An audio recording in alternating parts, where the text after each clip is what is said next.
6:59, but I'm going to go ahead and call the meeting to order since everyone's here. I'll go ahead and do a roll call. Mrs. Harden, Present. Ms. Heredia, Here. myself here, Secretary Terrazas. Here. And Mr. Guadiana. Here. All right. I'm glad everyone's healthy and well, and we're all together. Thank goodness. All right, that moves us to item C, our board norms. Number 1, actively listen to all perspectives. Close the loop responding to concerns and questions as a unified board. Model the professionalism we expect from all members of the district and community, customer service orientation. Assume positive intent. Be positive and responsive. Okay, if everyone can please stand for the Pledge of Allegiance. I pledge allegiance to the flag of the United States of America and to the republic for which it stands, one nation, under God, indivisible, with liberty and justice for all. I salute the flag of the state of New Mexico, the sea symbol of perfect friendship among united cultures.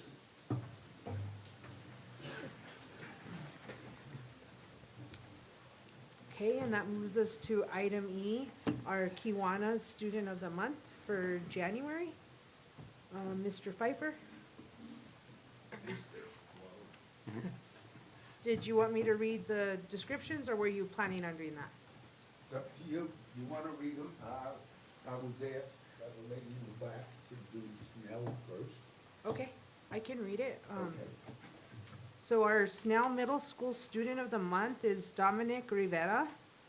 Miss Jessica Garcia wrote, Dominic Rivera is always so kind. Yes, please stand. Dominic Rivera is always so kind to the students of room 308. I see him in classes and he gives his best efforts with a positive attitude.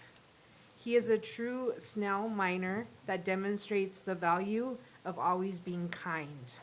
He is also an outstanding scholar, maintaining a GPA of 3.14 and involved in our mariachi programs. Congratulations.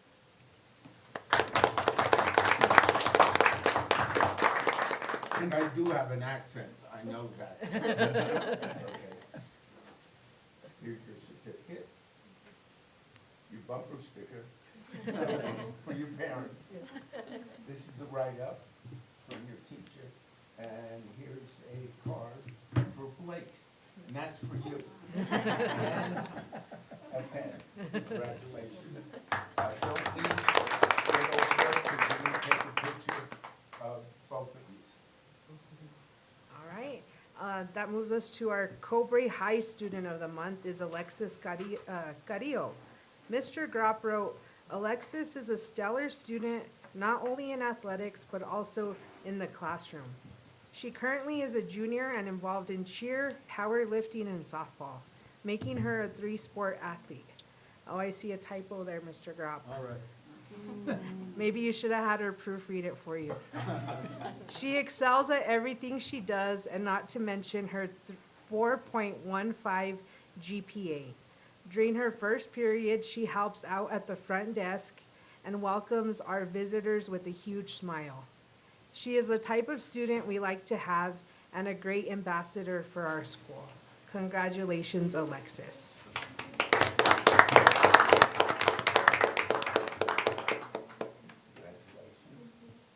Certificate.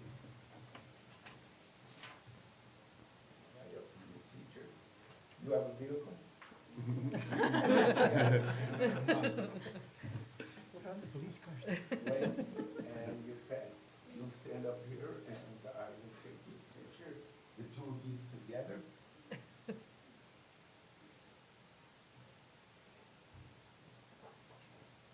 Let's see those big smiles they talked about.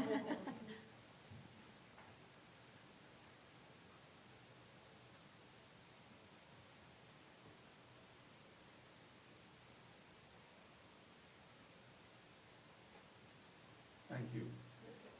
Thank you for Thank allowing you. us to be here. Congratulations and thank you both.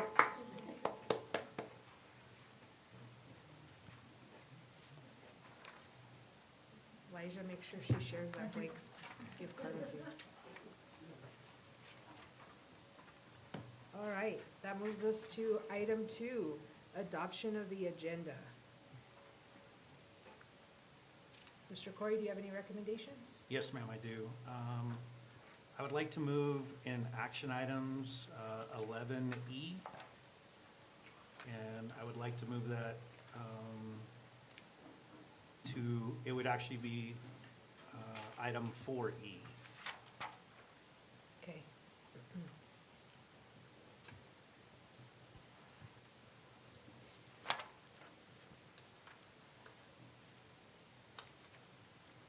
And those Any- are the only changes. Okay. Have a good, it's okay, we totally understand. Thank you, guys. Okay, then, I'll entertain a motion. I have a, go ahead. I'll make a motion, but I have a question. Yes, go ahead. Moving the action items to the last part of the agenda, and not knowing how long we're going to be in, executive session, kind of is contrary to what the open meeting exact, intends. That is for the public participation and at least, viewing of the action items is probably one of the most important things that, relate to them. I agree with you. We just made the accommodation for our attorney to join us. She's gonna be here in person and wanted to present some of these items. And so she's traveling in from Tier C. She's at the Tier C board meeting tonight and asked if we can move her to the other part of the agenda. And she'll be here then She'll be here in person tonight at time of this? at time of this. Okay. That's why we moved it that way.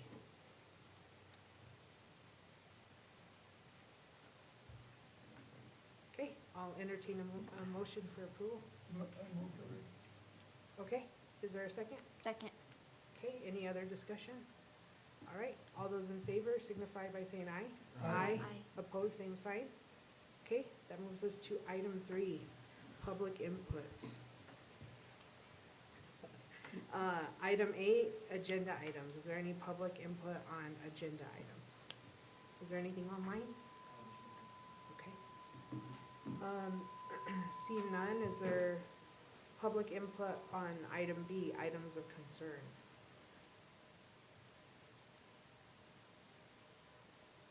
Anything online? Okay. All right, that moves us to item 4 then.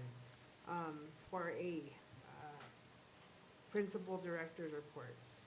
Item A, Director of Curriculum, Suzanne Chavira. So we're currently having calendar committee meeting, and so we'll keep skipping her Okay, until we get to the end. If she makes it, we'll let her do her presentation. If she doesn't, we'll just move her to another meeting. But she's currently in the calendar committee. all right, then we have, Sounds item B, Principal Cobre High, Mr. Corey Grau. How are you guys? Good. Watch yourself. Doing all right. Thank you. Pardon the voice. I don't know what it is. I feel fine, except for my throat, so I don't know what's going on. You might want to put some alcohol in those papers.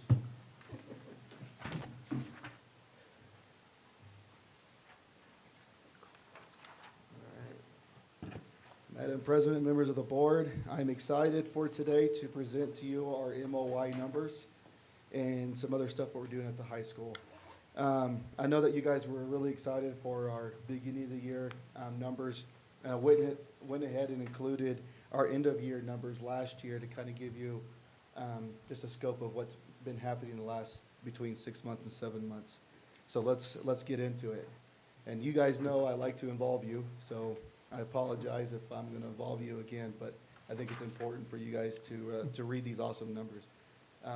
Mr. Guadiana, can you read math, 9th grade, EOI, BOI, and then MOI for me, please, at the top of the page? Sure. EOI, end of year last year was 26%. Beginning of this school year was 41%, and middle of this school year, it is 44% with a 3% increase. Very great, right? Our freshmen are learning. I'm excited. just from the jump from the 26% to the 41% in September, but we're continue to grow in math in our freshmen. So I'm excited for those numbers. You always want to see the green, right? And there's a couple red, and we'll go over those in here in a bit. But Mr. Terrazas, can you go over the 10th grade math for me? So 2023, 24, end of year, 10th grade, 20%. Beginning of the year, 10th grade, 40%, and middle of the year, 10th grade, 40%.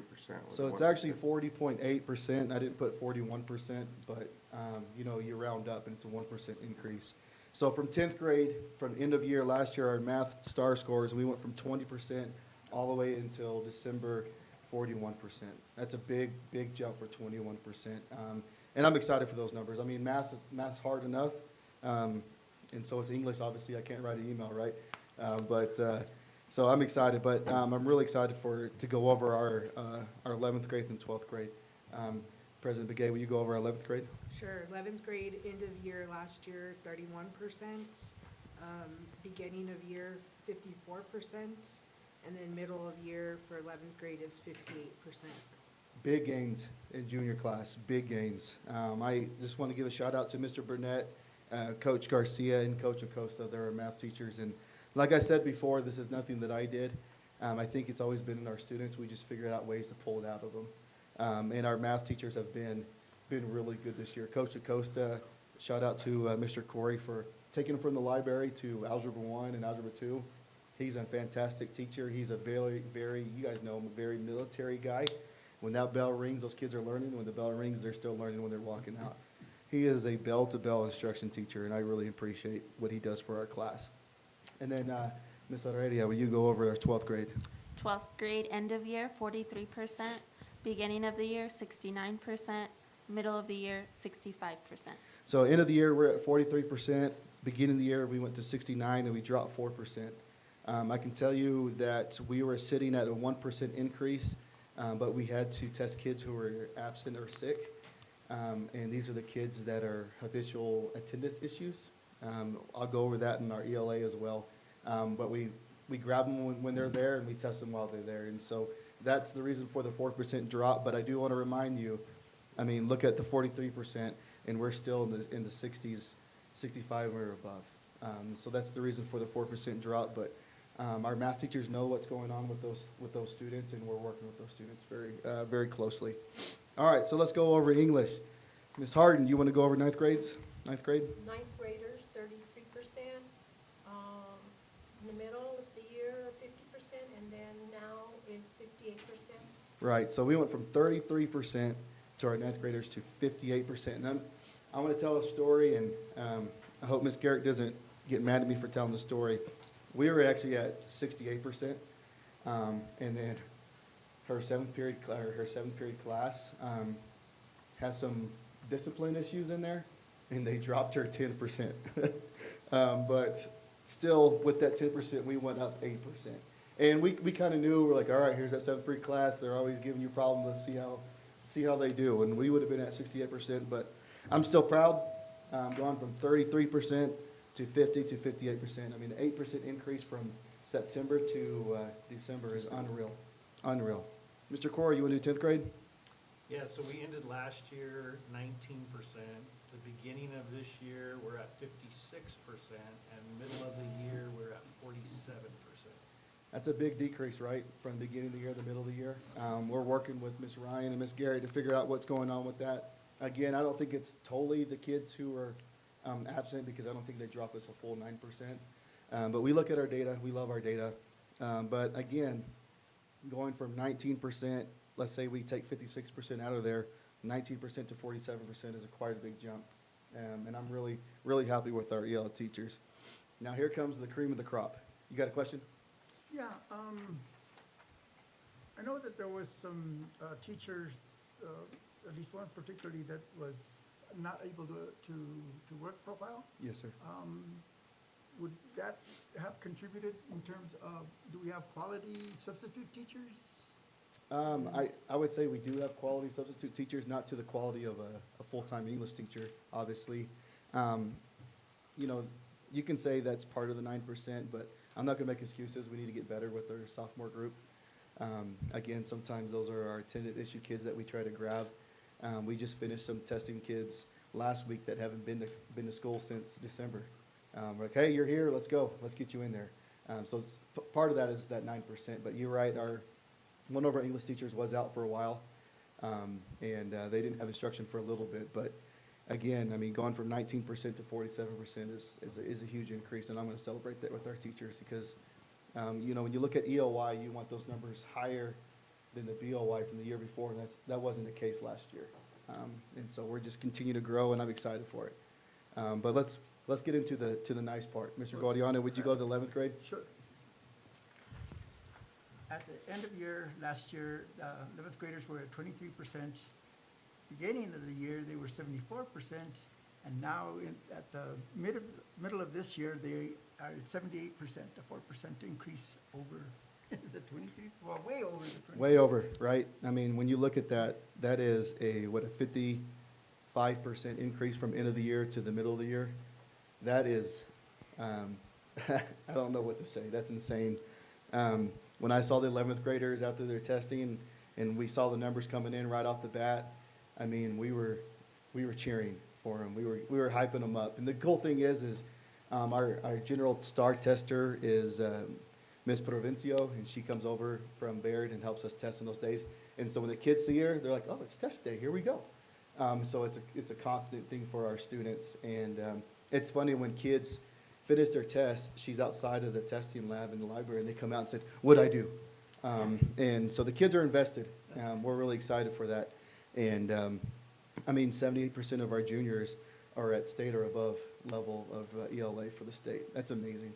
I mean, going from 23 to 78%, but that's not even the biggest jump. Mr. Terrasas, when you go to the 12th graders. So 12th graders, end of the year, 27%, beginning of the year, 69%, and middle of the year, 79%, 10% increase. What are your thoughts on that? That's awesome. That's crazy, right? It's crazy. Our senior class is almost at 80% or above, almost. I remember when I was talking to you guys, when I was talking about the BOY, you remember I was like, why can't we be at 80%? Why can't we be at 85%? The way that we're going now in ELA, we're gonna get there. I have no doubt in my mind. I mean, from 27% to a 42% jump, right, in BOY, and then to have a 10% jump in 3 months, insane. And again, I want to reiterate, my teachers are great. They teach really well. I think the kids have always had it in them. We just found out ways to pull it out of them. We made testing important. We talk about testing all the time. They know that they're going to test the 3 days out of the year. And I think moving the testing date not to right before Christmas was a smart move on our part, because kids are wanting to know what they're going to get under the Christmas tree except for testing. And we're not going to test in May. We're going to test in April for our EOY. And we're going to see how those numbers go, because the kids are still in school mode, not trying to get out of school mode. And so I just want to shout out to all my math and ELA teachers. If you guys see them at Walmart, whatever, give them a high five, because these numbers are crazy. They're insane. And we just continue to grow. Yes, sir. I got a question. How much of this data is given to the students to really look at? The kids know how much they grow. Every day? Or So like- it's not an everyday thing. The kids, after they test, they know what their last score was. I mean, we don't have to show them, and they're like, oh my gosh, I went up 30 points. The kids know what they're testing. And on progress reports, we send a QR code where the parents can scan that QR code, and it takes them to their star results from beginning of the year, middle of the year, and then we'll do that for end of the year as well. Nice, thank you. Yes, sir. Any other questions? I have one comment and then a question, but my son came back to the house and talked to me about a program that a teacher had started in math. Well, not a teacher, but I mean, it was more of something that they were doing in math. And it was coffee time. He came back feeling like, hey, you know, this is more like a work environment, you know, like an office type environment as opposed to a classroom type environment. And he was really motivated by that. And I think the thought process, the innovation that that teacher had was noteworthy, and wanted to mention that. Who's his math teacher? Ms. Barrett. Who? I'm sorry, not Garrett, sorry, not Barrett. Math or English? Oh, I'm sorry, English, that's what I was English, talking Miss about. Garrett. Okay, English, I'll sorry make sure to about let her that. know. The other part is, that have you found if we're on the state portal in terms of? I have not. So the state really goes off of SAT scores for ranking. They don't go off star. And so we're actually, I still have to set a date for the SAT testing, but we'll test all of our, I think, is it juniors, is that correct? And we'll go off there. But I can't find where those rankings are. Okay. When I pull it haven't up, looked it's either, World so- US News, and it's the whole nation, Yep. not the state. But, I mean, if we continue this, and when people search the best school in high school in the state of New Mexico, it's gonna show up Cobre High School. Yes, ma'am. I just had a question. You said you guys are really looking at your data, but I've been looking at your weekly memo you sent, and I don't ever see any dedicated time there for any PLCs or, Well, we have monthly PLCs. Okay. I really don't put that in the weekly memo. I probably should include that, but the Okay. teachers know when our PLCs are. so is that by department that they're meeting? Yes. Do you So the feel like English- that's sufficient once a month? We I'm- have it, we I usually have it come twice. from the elementary, and so we PLC pretty often, Right. so. We usually have it twice a month. Not every teacher has the same prep period as their, it's like, for example, Miss Ryan, Miss Garrett do have the same prep. But Gary Garcia, he teaches some math, he has a prep with CTE teachers. And so not every teacher has the prep time as other ones do. Okay, But yeah, they work together. They talk about their scores together, and it's funny because when you walk into, actually, when we have our EOI, I'll probably invite you all guys to see what kind of, I want you guys to come to the library to see how the energy is, because we have our ELA teachers' laptops open, and you'll have kids finish testing, and they'll run to Provincial, Garrett, or Ryan, and say, where's my testing scores, how did I do? They're really invested. But that's probably something we need to probably get better on, is more collaboration, but it's kind of hard as a high school because some teachers have electives as they teach on top of math classes, and so we can't really align those prep times as other ones. okay, thank you. Mhm. And my other question/comment is our need for a student representative. Can we make that happen by our next meeting? I think we've really been filling the void of having a student, a part of this Mhm. process. For sure. I'll be honest with you, if you can shoot me another email, Okay, and remind me, when I go to bed, I'll forget this conversation, Okay. if you want the honest truth. But yes, I can have somebody come and be a student rep for sure. okay. Actually, I wish Alexis would've stayed here, cause she would've been a good one. That's what I was thinking after reading her bio, but Right, if you guys have someone in mind. for sure. Yeah, we can get We someone would there. love to have our student rep back with us. For 'Cause sure. It helps us give that student's perspective too. So, just to clarify, anytime I present, that's when the student rep needs to be here, or every school board meeting? No, they're, Every school board. Every every meeting. school board meeting. Okay, And they Yeah. present on what they feel like is how things are going at the high school. And As a like s- feedback they get from other students, every single every school board meeting. meeting. And we can put them towards the beginning of the agenda if they're an athlete, or if they can't make it, they can just send us a written Okay. up statement. But it's really important because they tell us, like, oh, students are saying, like, maybe last year, an example they said it was The bathrooms, they didn't like the bathrooms being, the Locked up. situation where it was like one at a time. Oh, yeah, when they closed down the bathrooms last year. Right, but it's really important because they give us that student This is perspective. Student advocacy. Right. Yeah. Can I make a deal, maybe do it once a month? That's what I was gonna suggest, once a month. I mean, we can leave it up to the student if they wanna Okay, just do once a month, but as graduation gets closer to, like, they had made comments about their graduation caps, I think, one For year. sure. Okay. Yeah. yes, I'll work on that. Okay. Apologize, that hasn't happened this year. And then the last thing I want to talk about, you got any more? You No, good? Okay. that's good. Last thing I want to talk about is our new spirit store. It's slowly evolving. We got the texture in the walls, they're painting, they're gonna do the floors. But I can tell you that we bought all of our equipment. And if you flip on the back of the page, well, on the first page, we're gonna call it the Tomahawk Shop, which I was going to bed, and for some reason I thought of that name, and I started Googling names, and it came to me. But on the back, you can see the 3 machines that are gonna be the main purpose for the spirit store. The bottom right, it's gonna be on our embroidery machine. It's actually here at the warehouse. And the bottom left is gonna be our t-shirt printing machine. It's actually on its way. It should be here in a week. And then we're thinking about buying a laser engraver machine. It's kind of like what you guys have on your name tags or your name plates, but it's a little bit more extensive and it goes into more deeper and detailed on that. And then on the front page, we bought that, and you can see how big it is. It's 54 inches wide and 42 inches tall. It's going to be a neon sign in the store. And so it's slowly coming along. Gary and his team is working really hard on it. I think the only thing left we have to have is him to paint it, put the shelving in and do the floor, and then we'll bring the equipment in and we'll start selling stuff out of there. So we're really excited for that. It kind of hurt my heart today. I was talking to some students about it, and I took them and I showed them the room, and they're like, oh my gosh, it's actually happening because there's some stuff that's happened in the past that's never gone through, and they're like, wow, stuff is actually going to happen and it's going to go through. And so they're really excited for it, and the cool thing is it's going to be through our business pathway, and that teacher that teaches the business pathway has been accredited by Western New Mexico, and it's going to be dual credit as well. So they're going to do the CT pathway, get dual credit through Western New Mexico University, and run the Spirit Store on top of all that. So we're really excited for that. It's going to be cool. I think it's going to be it's going to benefit a lot of people. We'll have it during baseball, softball, football games with our trailer, and then in-house for volleyball, basketball, and wrestling. You had mentioned a commercial interest in it in terms of providing services to anybody Eventually. else. Eventually, I would love to get a website up where people can do orders online, but give me a year so the kids can figure out what they, what sells and how they want the website to pull up, because it's all going to be student driven.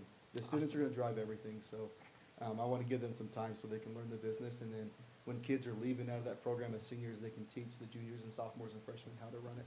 So, and it's going to be through our business pathway, like I said, the CTE. So I'm excited for that. The room is finally coming along. So, and the floor is going to be really cool. I don't know if you guys seen the garage floors, the epoxy. So we're using red, and it's going to be black and white chips. And so it's going to look really cool, and the neon sign. It's going to be sweet. I'm excited for it. So, that jacket you can eventually order through the online store. And we'll, in conjunction with our wood shop and welding, they can build the products and we'll sell it through the website. So, I just had a quick question, with all this nice equipment. So are you bringing someone in to train the students on the equipment? or- so all this equipment comes with training with our teacher, and our teacher will train the students. It's Okay. all going to be overseen by the teacher, the business teacher. Okay, so for it- all the machines and Yes. all, everything? Everything we bought comes with someone to train our teacher.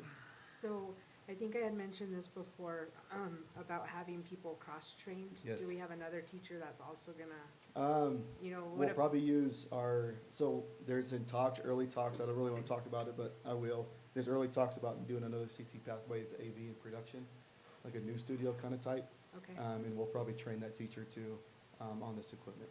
okay, sounds good. But I'm not going anywhere, Ms. Begay, it's all right, I'll be here. No, I just don't wanna leave the students in a bind and their teacher's out, they're sick, whatever, stuff happens. So And then they're left, with no one to help them with, Right. utilize the equipment. That's why I think we have a need to cross-train people. For sure. We'll actually have a classroom that's gonna call the production room, and the store itself will be just selling the products. So the kids will know that they can only be in the production room when the teacher is present. Okay, But that production room is right across the hallway from the regular teacher classroom, so it works perfectly, because they'll just walk across the hall, pump out 100 shirts, 100 sweatshirts, mugs, whatever it is they wanna sell. But yes, we'll have some cross-training available. And I'll be trained as well, on Okay. it as well. sounds good, thank you. Any other So- questions? Yes. So will this be a class? Yes. Yes, so, in order for them to be completer in CTE terms, they have to have 3, fully long courses. And so right now, our classes are taking Introduction to Business, then they'll take a Business Management, and then the third class will be Entrepreneurship. Thank And you. opportunity will be running the store. And like Intro to Business, the kids will probably learn how to run the machines or whatever, but different levels of where they're allowed to do throughout the CT courses. Thank you. Thank you. Any other questions? So again, if you see our ELA math teachers, give them a high five, because, when was the last time you guys seen these type of numbers come out of the high school? Never. So it's exciting times, and I can't wait to see EOI. And when I talked about BOI, I was like, can't wait to see MOI. Let's keep that energy alive, and I can't wait to see EOI. So, and the cool thing is, some of the CT courses we're thinking about bumping down to the middle school too, to kind of make them more aware, like career exploration, that kind of stuff as well. Good. So, All right, thank you Thank you. guys. Thank you. That moves us to item C, Principal Hurley Elementary, Laverne Martinez. I just saw Miss Chavita walk in, but we'll give her a breather, and let Laverne go. How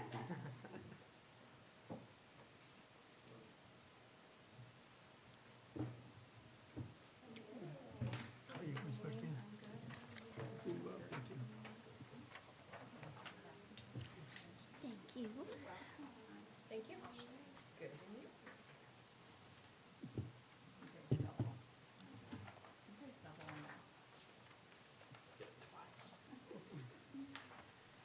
Okay, good evening, Madam President and board members. Thank you for having me here today. What I want to talk about first, on the first page, is our Spotlight School status that we are extremely proud about. I know that Mr. Corey has already talked to you about this, where we ranked our district and with the state. This is something that I presented to my staff and to my parents at our PAC meeting. And just the comparison from where we were last year. I know the one to the left isn't as great a copy as the one to the right, but the left report for Hurley Elementary, that was 2022-23. And at the bottom, it shows our score of 52. And the average score in the state of New Mexico is a 53 for a traditional school. That's the average throughout the state. If you look on the next one for our district report card, we went up to a 73, which is 20 points higher. And so I'm super excited for the gains that we have made. I want to thank personally Ms. Bigay for your words that you gave to my teachers. We read it out to them for our literacy night, so I really appreciate that. They appreciate the support, Mr. Corey as well, and Ms. Chavita for attending our literacy night. I honored our teachers with plaques for gaining that Spotlight School status, and Lieutenant Governor Howie Morales also printed out some wonderful certificates for them in acknowledgement of their achievements as well. Hurley has never received this kind of recognition before, and it's all because of off the backs of our awesome teachers. So I just wanted to show you a little bit of that. That means that we're, in getting this Spotlight School status, we are part of the top 25% of schools in New Mexico. That's elementary, middle school, and high school. So it's a very, very big accomplishment, and I'm very, very proud of our teachers, and we hope that we can gain that again next year. So I feel like we are on the right path if you turn the page. This is our MOI reflection and results. As a school, we always want to try to grow at least, in our district for our past few years, our goal is that the student achievement increases at least by 10%. And so this is a breakdown of our A-Station reading, math results, our IMESA reading, our IMESA math, and language. And so you'll see in every single category, with the exception of first grade, and this is our end of year goal, right? 10% is our end of year goal. First grade is the only one that had the 8% growth from BOI to MOI, but just looking at the proficiency rates in I-Station reading, kindergarten, first, second, the average there was 67% that are proficient. In I-Station math, the average growth of proficiency was 54, with 24% growth. In I-Station reading for the third, fourth, and fifth, their average percent proficient is 82%, and they showed a 21% growth.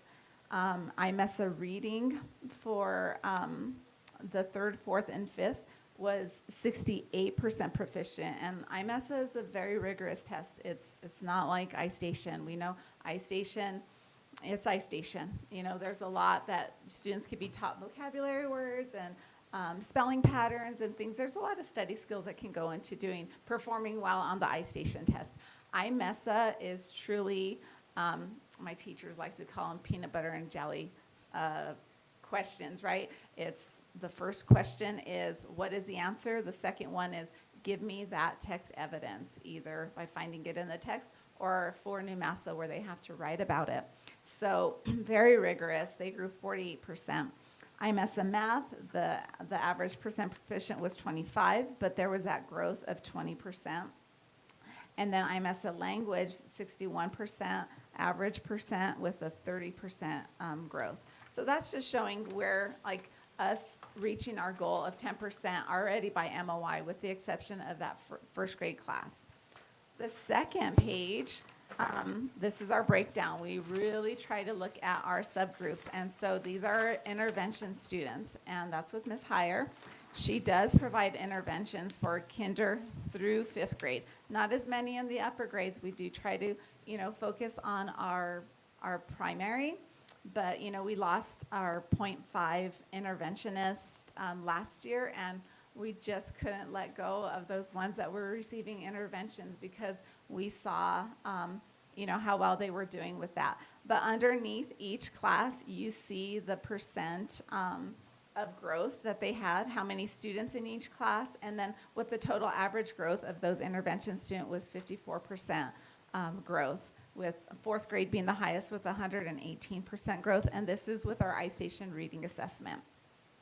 With our SPED students, we had just as much growth. We were super excited. This is iStation reading with all grades and how many students were in each one, and the average growth with all of those students was 59%, but there was a lot of growth for our SPED population as well. Super excited about that.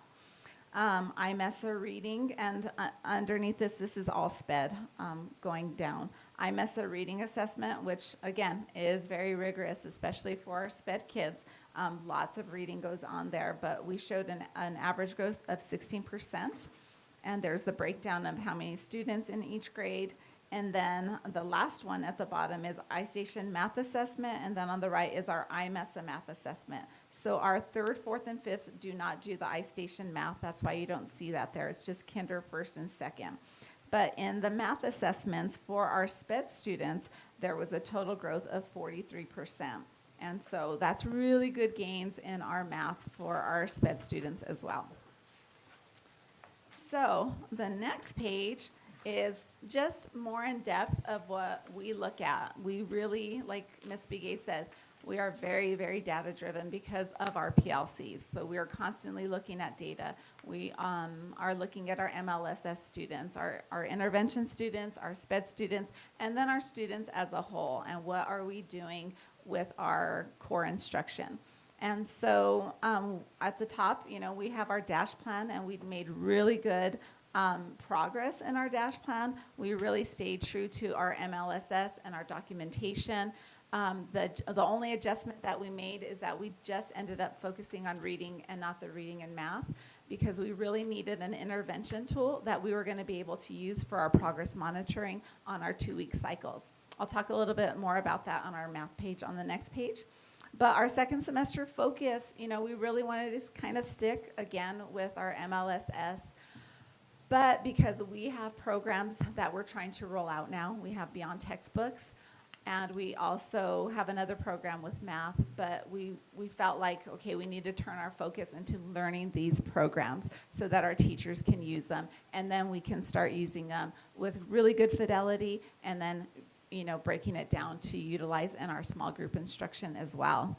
So I have my critical actions there, that what we're going to be doing in PLC, and that's just like really getting to know these curriculums, going over these programs in PLC, looking at the daily reviews that we want to use, looking at the common formative assessments, how can we use this, breaking down the essential standards that BT has and comparing it to where we are now, looking at our scope and sequence, comparing it with BT and with our own. So we're going to be really trying to we already have a soft rollout as a district of what we wanted to do, and so we're going to utilize our PLC time so that we could really navigate it together, and so that it doesn't put more pressure and overwhelm the teachers anymore with what they need to be doing and having to dabble on it outside of their time to learn a program.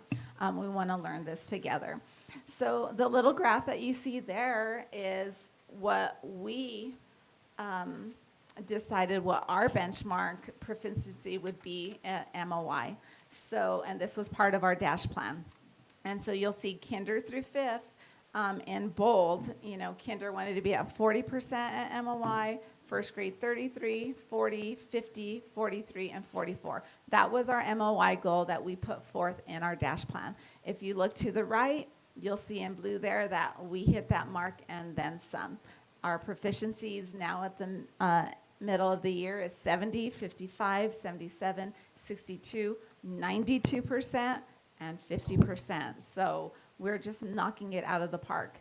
So like I said, we're very data driven. So I'm not gonna read through all of this, but what I felt works for Hurley is we do have wonderful systems in place. But at the same time, I do give my teachers autonomy. They are strong teachers. They know what they're doing. I trust their process. We trust our process. And so they are strong in our structures of small group. They're strong in their structures of intervention. We're very strong in being, all my teachers are leaders. We do learning walks. They go and they do lessons for each other, utilizing different programs. Come and watch me. I will go watch you. They are all about my door is open and we are going to help each other. We're all going to rise together. So we have that very, very strong culture of we're all in this together and my door is always open. My teachers are extremely strong in motivating their students and having, you know, we do learning walks, they do data talks. And so all of our kids have data folders and they are constantly going over them. Before they take a test, they have their motivational stuff on the board and they are bringing out their data folders. Where are we going to be? And they already know where their goal is. They color them in. So they get a lot of feedback sessions with their students. So in PLCs, we talk about, okay, Kinder, what are you doing? What are your next steps? Not everybody is a cookie cutter thing. Like we can't all do the same things, right? We have to tailor it to what that specific classroom needs. And the teachers do know what they need. And I have every confidence in what they're doing and I support them 100%. Like I always say, they tell me, I changed my schedule again. I did this, I'm doing this. And I'm like, good, that means you're reflecting. I don't care how many times you change your schedule, you are being reflective and you are doing what's best for students. So that's really our strong suit too. Next page is our math, and same thing. I put up there, we tried to do, you know, our goal was reading and math, layer 1, layer 2. We adjusted that. Second semester, we're going to keep, again, learning our new programs, our rollout with BT. And Ms. Chavita was so wonderful in letting our teachers adopt IXL for math. And it's already been a great intervention tool for our students. The middle school is using it, the high school is using it. My teachers have already, you know, Ms. Sanchez used it at the middle school. As a parent, I got to see where my daughter went from here to here and how my daughter could speak to everything on that program and what was her weakest link and how the data transferred from IXL to her NUMASA scores and her IMESA scores. So I knew as a parent what it did, you know, at the middle school level. And Ms. Sanchez has been in all of our teachers' classrooms. They've been in her classroom. And so we've, you know, again, it's something in the middle of the school year, which you don't really want to roll out. But you know, iStation Math, you can do progress monitoring with that, but it doesn't test the kids on their subgroups. It gives them the whole test. So that's not accurate data in if they needed help in numbers and operations or geometry or measurement. So IXL is a really, really good program that we're super excited to use. And we're still using our regular curriculum, our iReady. They're pairing it very well together. So we're super excited about that. I have my critical actions there as well for what I'll be doing, what we'll be doing as a staff. Our little graph there for our BOI to MOI, again, this is what we predicted we were going to be at MOI. So, you know, going down, it was 32, 40, 22, 20, 25, and 31. To the right, almost all of us hit that proficiency in math. Some of them went way over. Kindergarten was 32, and they're 88% proficient in math. And first grade, 40, and they're at 50. It's just our third and fourth grade class. One of them missed it by 1, the other one missed it by 2. But the 19% growth and 15% growth, like, we're going to take that. We're going to take any growth in math because we all know where we are in math. Again, we go over in PLC, what's working? What are your next steps? Again, autonomy. Like, as long as you're putting our structures in place, you go get them, and they're very confident in what they're doing. So, and when we need to step in, anytime I need to step in for maybe let's guide you a little bit in this direction, my teachers are amazing with any kind of feedback. I'm in the classrooms a lot more. That's part of my PDP is in the classrooms more. We're in a Thrive program with the state. So I'm in the classrooms more. I've developed my non-judgmental walkthrough forms and feedback sessions, and so they've taken really, really well to that. So they can pivot pretty easily. So I'm super proud of just them always wanting to be learners and be better. So that's basically our data right there. The last page, I have amazing staff. Last year, we had our after-school programs. We team up with Steaming Ahead and NMSU. And last year, we were only able to offer 2 programs, which was Generation Genius and Lego Robotics, with the kids just absolutely loved. And that was 2 days a week. And this year, we have after-school programs every single day of the week for our kids.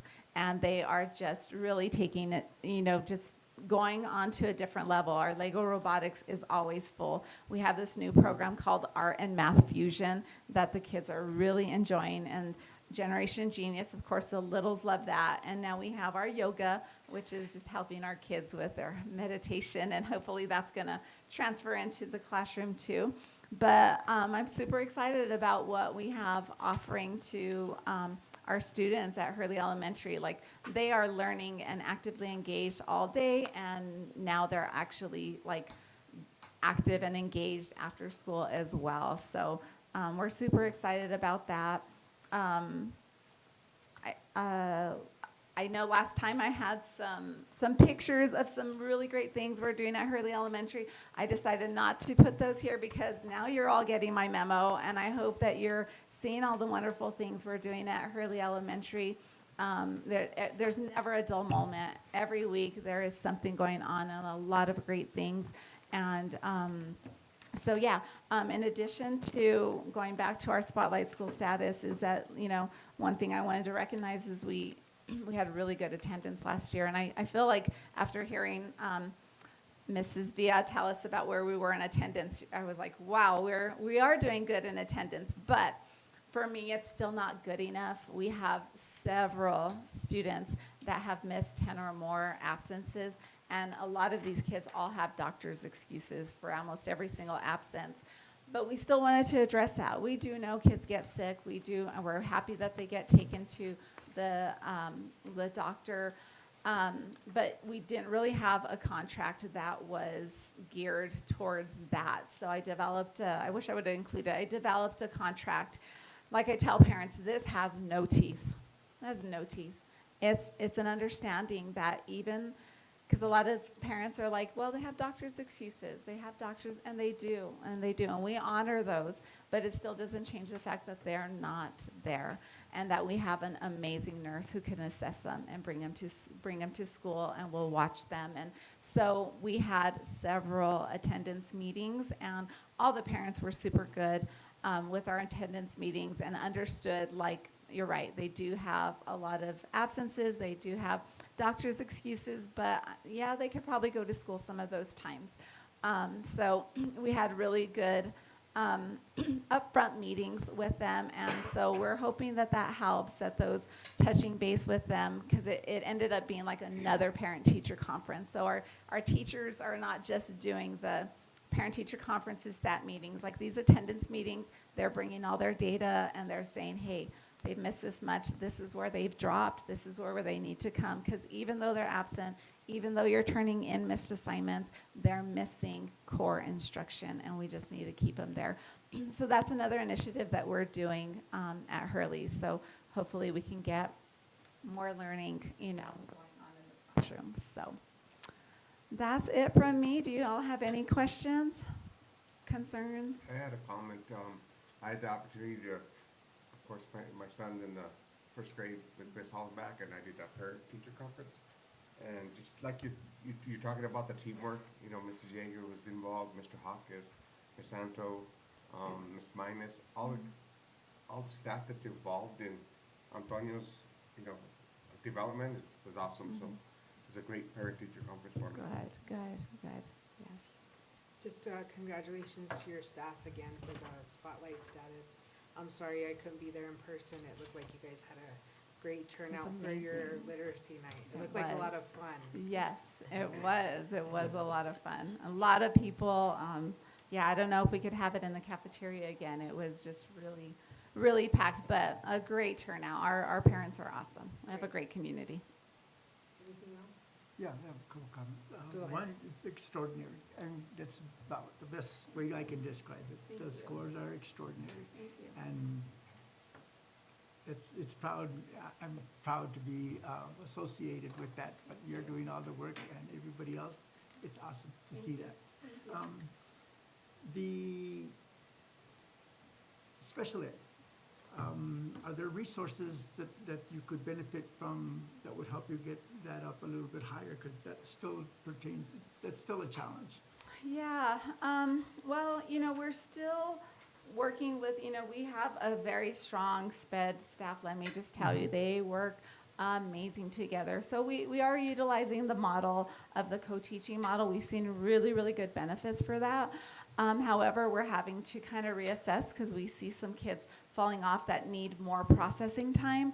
And so we are needing to pull some kids and to get some processing time for them to work on assignments and really understand what they're learning, because the whole point of the co-teaching and keeping students in inclusion is that they get their core instruction right.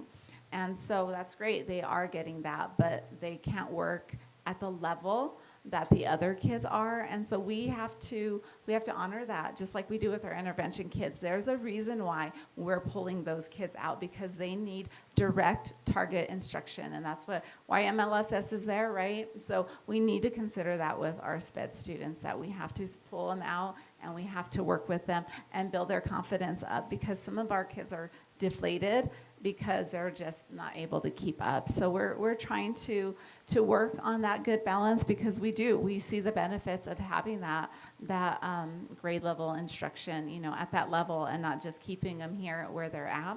So we're just trying to honor that. And I need to think a little bit more about other resources that we could use. But one of the greatest resources is just our classroom teachers, the different resources that they're using and the different modalities that they're teaching with. It's from their videos to their interactive computer games to we've really, really increased student discourse. And student discourse, we're trying not to do as much teacher-led instruction. We're trying to really shift over to student-led instruction and letting them talk about it and using that academic language. And so our SPED kids are getting that, and that's really helping them too, because they're speaking with their peers at that level, and they retain a lot whenever they're hearing things from their peers.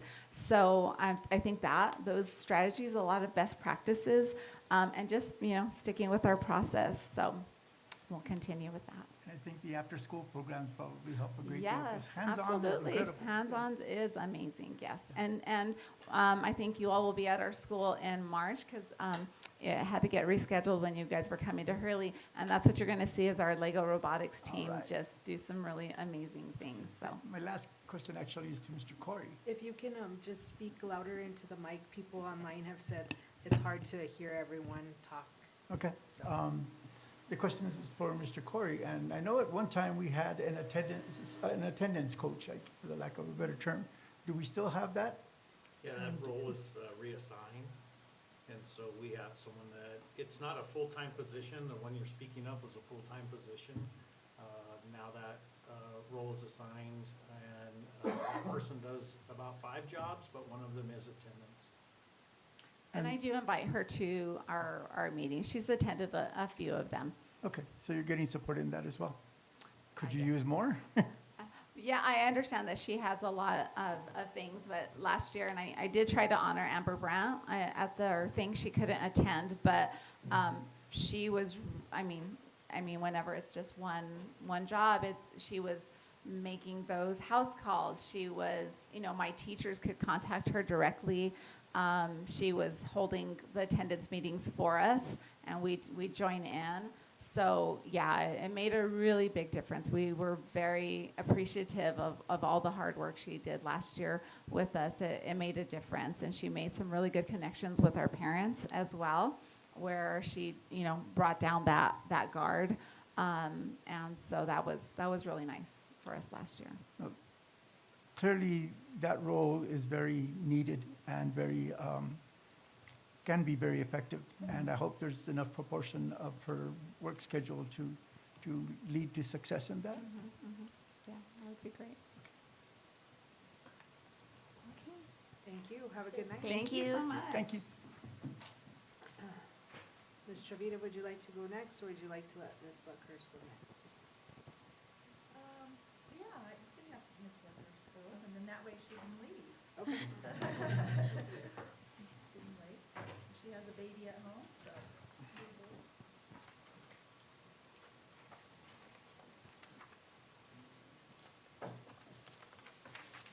Madam President and board members, I just have a couple of updates on our BOY to MOY growth specific for our sped kids. So I looked at all of our schools and just points growth. So 1 point of growth was counted. So at the high school, math overall, 60% of students grew, and 60% also in reading. At Snell, 54% showed growth in reading and 45% in math. And then elementary was great as well. Bayard grew 83% in reading, 87% of kids grew in math. At Central, 78% grew in reading, 56% in math. Hurley, 100% grew in reading, 93% in math. And at San Lorenzo, for both reading and math, 80% of students grew in both of those areas. So we're excited to see how inclusion is working, and the growth that we're seeing has been awesome. And then the only other thing I have is our progress report update. So all schools are at 90% or higher of completion by the due date for quarter 2. So 95% total in the district were completed on time, compared to 76% from first quarter. And at this time last year, we were at 50%. So we've done a great job getting those going. Even the ones that were not done on time have now since been done within a couple of days of the deadline. So we've made a great progress with that, and keeping our accountability for our compliance side of things. So, any questions? Do we have any gifted students? Yes, we have a few. We have 3 or 4 right now, and we'll be testing. Hopefully, we're going to do 1 round of testing this year, and then effective next year, we're going to be testing district-wide. Anybody in the high school? Yes. And do they do university classes too? Yes, they have dual enrollment options. We also have an 8th grader that goes to the high school to get enrichment from freshman level classes. So they have a variety of different options depending on what their needs are and what their interests are. But Thank you. Last time you had mentioned an Aspire program. How's that going? it's going pretty well. We only have 2 kids in there right now. But we're working one of them back to Snell right now, who's been up there for just half of the year. And so he's slowly working his way back, and he's having good success so far. We're tweaking out a few behaviors as they come up, but for the most part, it's been successful. And then our other one is getting close to being ready to go back as well. He just needs a little bit more time than the other one, so. So if they integrate back into their school setting, what happens to that staff that is utilized? So we still have students we have a few special ed kids who are doing edgenuity for one reason or another. And so that teacher supervises them. He's also helping with 504s, and then he's doing some other things. He's carrying a caseload of mostly speech kids and kind of a lower level caseload. So we definitely keep him busy still, since we've been short-staffed at the high school. So with the ingenuity, they're supervising it at the high school? Yes. The online learning? So they're getting instruction from another teacher? Yes, so he supports them if they need it with any of the work that they have, or they can just have a quiet place in his room to work on it. So, figure that's, prefer them to be doing that than working at home unsupervised and without help, so. Okay. I just wondered, where did this program come from? The Aspire? Yes, was it like based on another model that was seen, or? It's based on, a model that I forget the name of off the top of my head, but yes, I modeled it after that program, and we just tailored it to our kids that we have Okay. in our district, so. And is it mostly secondary, or can that be geared toward elementary? It can be geared toward elementary. Most of it is like 6 through 12 is kind of the target group because of some of the concepts that they talk about, but it can definitely be leveled down too for younger kids. Have we considered that? We just don't have enough kids, I guess, that really need it. We have 1 or 2 in the district, so to have a whole program hasn't really been a possibility at this point, but, if that changes in the future, then that's something else we can look at. Okay, thanks. Any other questions, comments? Yeah, how would that program tie into inclusion in terms of students participating in the classroom? It's the same concept, so both of our kids that are there now are Snell students, so it's a little bit different, but if we had high school students in that program, they would still go out to Janet as much as they could, depending on what their needs were, and then they come back when they need to have that more one-on-one time, so it's a flexible model, so that they can get kind of the inclusion that they need, and then the specialized time that they need to. So it's not like a 100% inclusion, it's, okay. So, and usually those kids that have those behavior concerns at that level, they're not able to really function as well as we'd like them to with a full inclusion, so that gives them that time. We also work on social emotional skills, and try to help them build the skills so that they can be successful in that inclusion model. And my last question is the generic question asked all the time, which is, are there resources that you could benefit by, that you would like to have to improve the services? Or, well, that's the question. Right now, I think we're doing well with what we have. We have some great staff and great ancillary providers as well, so I think we're doing the best we can. And I know we were talking about ordering more iPads, so we have things that we're working on to try to improve different things, but right now we're doing pretty well with what we have, so. Thank you. Thank you. Thank you. Thank you. Okay, that moves us to Director of Curriculum, Suzanne Shavita.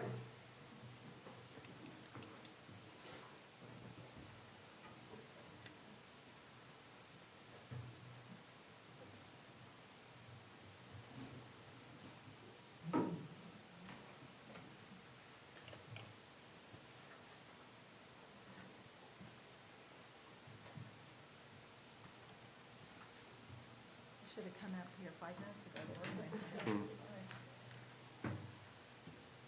go. I want to see the other stuff that's in there too.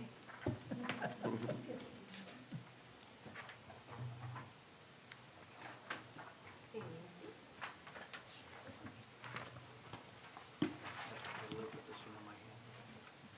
So good evening, Madam President, members of the board, Mr. Corey. So in front of you, you have the trend data for the last few years, 22, 23, 23, 24, and 24, 25. I presented this out the first time I presented back in, I think it was for the BOY. So now you have your MOY included.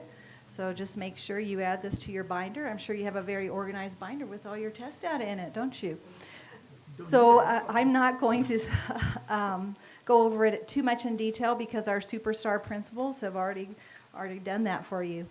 But I do have the averages listed. And so really what you're doing is you're looking at that MOY, the 24-25, and you're comparing it to previous years, right? So what I did really quickly for me is I just circled the MOY so I could quickly see it. And if you notice, we'll go through it very quickly. The kindergarten district average was at 66. Last year we were at 76. The year before we were at 62.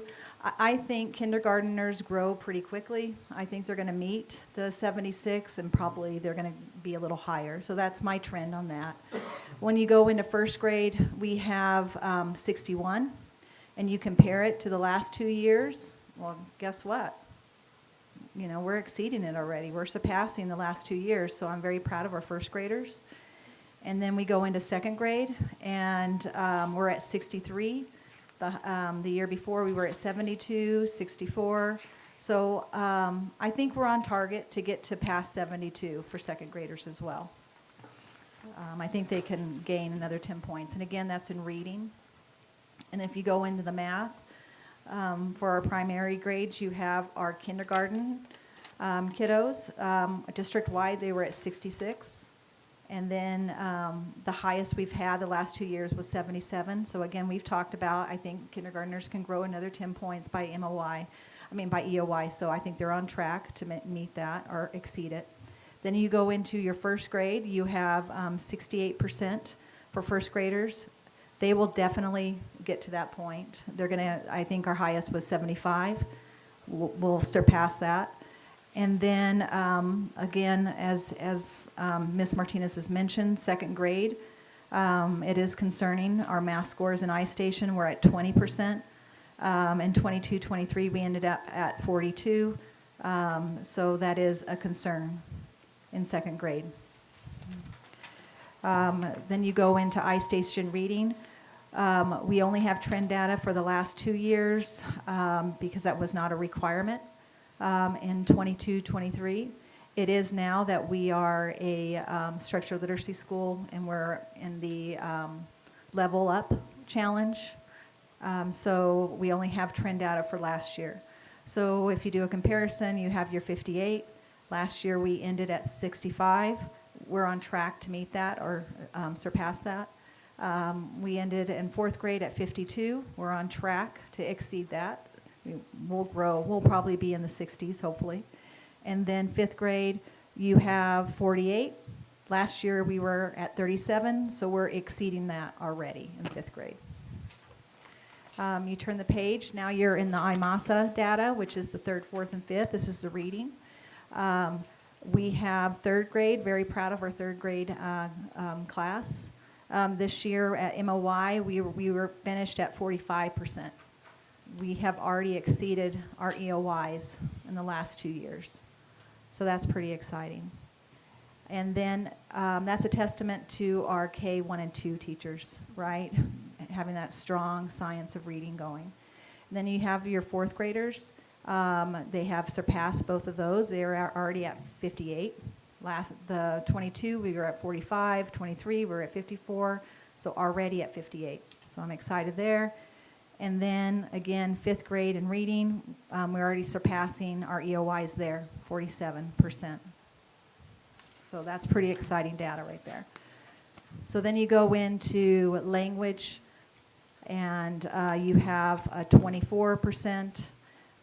Again, I'm a little concerned about the language usage in third grade. So if you compare it to the 23, 24, they were at 57. And 22, 23, they were at 38. So we'll see how that goes. And then we have for fourth grade, 53% MOY. We've already exceeded both our EOYs there in fourth grade. And then at fifth grade in language, we ended up at 42 at MOY. We only need about 5 points to exceed our EOYs, and I think we're going to go ahead and surpass. I'm sure the trend data shows that we'll surpass our EOYs from the 22, 23, 23, 24. So then you go into the IMASA in the math. We have our district, which was 8%. And concerning, then you go across and let's look, and then you have your school data there, right? You have a couple of schools that were at 0%.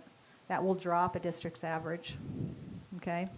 Then you have your fourth grade. You have 12% MOY. I'm not sure. I'm hoping we can get to around the 20th percentile, but I'm not sure on that. But again, you have one school at 0%. Then you have fifth grade, 29% MOY. I'm pretty sure we're on track of exceeding our EOYs there. Okay. But then you have one school who knocked it out of the park that helped with that percentage there. Okay. So then you go into the reading proficiency for IMASA in 6th and 7th grade and 8th grade. So again, they did maps in the year 22, 23, but I still put that data there. So we did IMASA in 21, 22, and then 22, 23, you did maps, and then you did IMASA 23, 24, and 24, 25. So I circled, of course, the MOI for Snell. I always have the state average, so you can do a comparison. So we have the 24% of proficiency in 6th grade. They did gain 1 point, which is good, from BOI. But if you look at their EOY from 21, 22, we're behind our trend there, right? So then, but I think we're on the trend for the 23, 24, because the trend for 23, 24 was 30%. So I think we're going to exceed that. I'm not sure we're going to get to the EOY proficiency, though. So 7th grade, you have 27%. They grew another percentage point from BOY. But then let's do a comparison to the EOY for 21, 22. I'm not sure we're going to get there. But you have the 43% for the 23, 24. I don't know if we'll get there. Then we have the 8th grade. We have a 10% gain. That's a big gain from one semester to another. Usually about 10% growth is what, and that's a good growth, right? Expecting a pretty good growth from 1 year in a year is 10%. Usually it's between maybe 6, 7, 8% growth. So they did a 10% growth from one semester to the other. And so they've already, these 8th graders are rocking it in reading. They've already exceeded and surpassed the proficiency rates from the 21-22 school year. So those 8th graders are doing some great things at Snell. So then you go into the language on the next page. Same thing. We have a 15% they scored 15% proficiency in 6th grade, so they dropped from BOY to middle of the year. But they're on track to meet, I think they might get to 27. We'll see, and that was 21, 22. 7th grade, they did some good things in language this time around. They were at 40%. They didn't do a game, but they kept it going because the test does get harder. And so they have surpassed the 21, 22 EOY, which was only 15% there. And then you see the 8th grade, they grew, they grew 19%. That's pretty awesome, right? Like we say, a year percentage would be 10%, if that, and they grew 19%. So that's pretty awesome there. And so then you turn the next page to proficiency. So we have, for the math proficiency, you have their 6th graders are at 33%. So we're on our way to surpass all our EOY scores from the previous years. That's pretty impressive. They grew 13%, and they're already probably going to surpass the 23-24 EOY, which was the highest in the past few years. So those 6th graders are doing well in math. And then you have your 7th graders. They grew 3%. They were at 9% at BOY. They're at 12% at middle of the year. And they've already surpassed 21, 22. And then 8th graders in math, they were at 15%. Again, they grew from the 21, 22, and they grew from BOY, but they're still not as high as they were at the EOY 23, 24.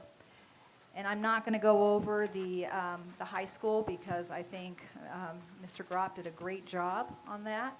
But it's nice to see the growth from the previous years. From 21, 22, they were at 15%, and now we're at 58%. That's pretty impressive, right? 10th grade, they were 30, 21, 22, 56. 11th, 21%, 78%. 12th grade, 27%, and 21, 22, and now 79%.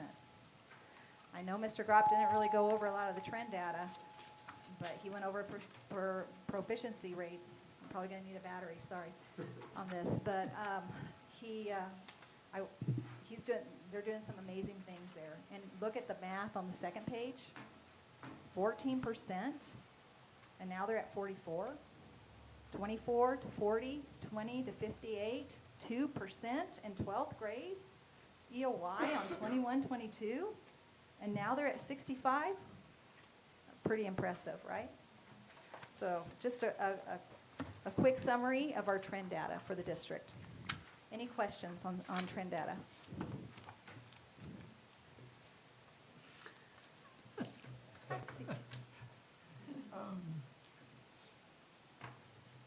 You compared them to the state scores, and that's helpful, but you had also established targets. Right, and those are established in dash plans. So when principals come and share their data, they will share their goal as well. So I don't necessarily, of course, we always say we would love to see a 10% growth. We would love that, and most of them did that. But again, when they present out their dash plans, they will go over their goals. And one of the reasons that I mentioned that is that the state scores aren't necessarily a goal that we should be No. aspiring to. And it's never been a goal. I want to make that very clear. Just because I list it doesn't mean it's a goal, but I think it's important for you also to have that. Yes. For a compare, I'm saying it's not a goal. There's a difference between a goal and a comparison, right? I just want you to see what it is statewide. But that's never been our goal. Right, principals? Okay. But where you are in meeting the goal is really helpful to know. So Right. next, Exactly. when I get to hear it from the principals. and Yes, that- they're the superstars. Yeah. And that's why I don't really want to steal their thunder, because I feel like they do a super job of going over their data. They go over it a lot more in detail than I do. They list out their subgroups, and but I think it's also important that I show you the trend data, because I don't necessarily always have that. And I want you to see that we have been increasing over the past, for the majority of all schools, we have been increasing them since 22, 23. So there's some great things happening out there. Any other questions on trend data? Okay. So I'm going to make it short and sweet, because I think the battery's dying, Tuan. But anyway, we have a lot of upcoming testing going on. Our teachers have been working very hard for these assessments, right? You work all year long. Thank you, Tuan. Thank you. I don't want Mrs. Begay to get a lot of text messages. They can't hear me. So they've been working for these EOY tests coming up, and it's a lot of pressure. And we have 2 teachers on the board that can attest to that. And so we have our 2 tests this month. It's Access and Avant. So Access is for EL students, and we have approximately about 50 of those in the district. And I think the schools are in the process of testing that right now. And then Avant is at the end of the month, and that is for the students in our Spanish programs. Then we have our DLM, which is the dynamic learning maps, and that's for our students with significant delays. And that starts in March. And then we have our summative, which is the MASA, which is in April. The science test, which is NMASR, is in the end of April. Then we have our SAT in March, and then our IMASA, which I went over, that is in the first 2 weeks of May. So please send positive thoughts to our teachers during our testing season. Also, part of one of my job responsibilities is grant applications.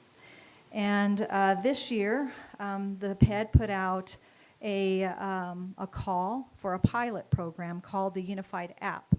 And what the Unified App does is put most of the federal programs into one application. Right now, let's say I do Title I, Title II, Title III, Title IV, Title V, Rural and Low Income, and Family Income Index, CTEs, and quite a few others. Each have their own application. And it's very redundant. You're doing the same thing over and over and over again. And so what they've promised, the PED was saying, you know what, let's just do one application. That way you can put all the information in there, and it works for all those 7 federal grants. I was like, okay, that sounds good.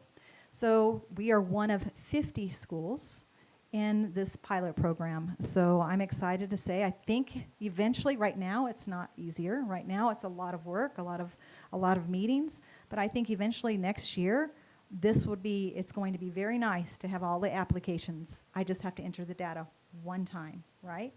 So we are in that process now.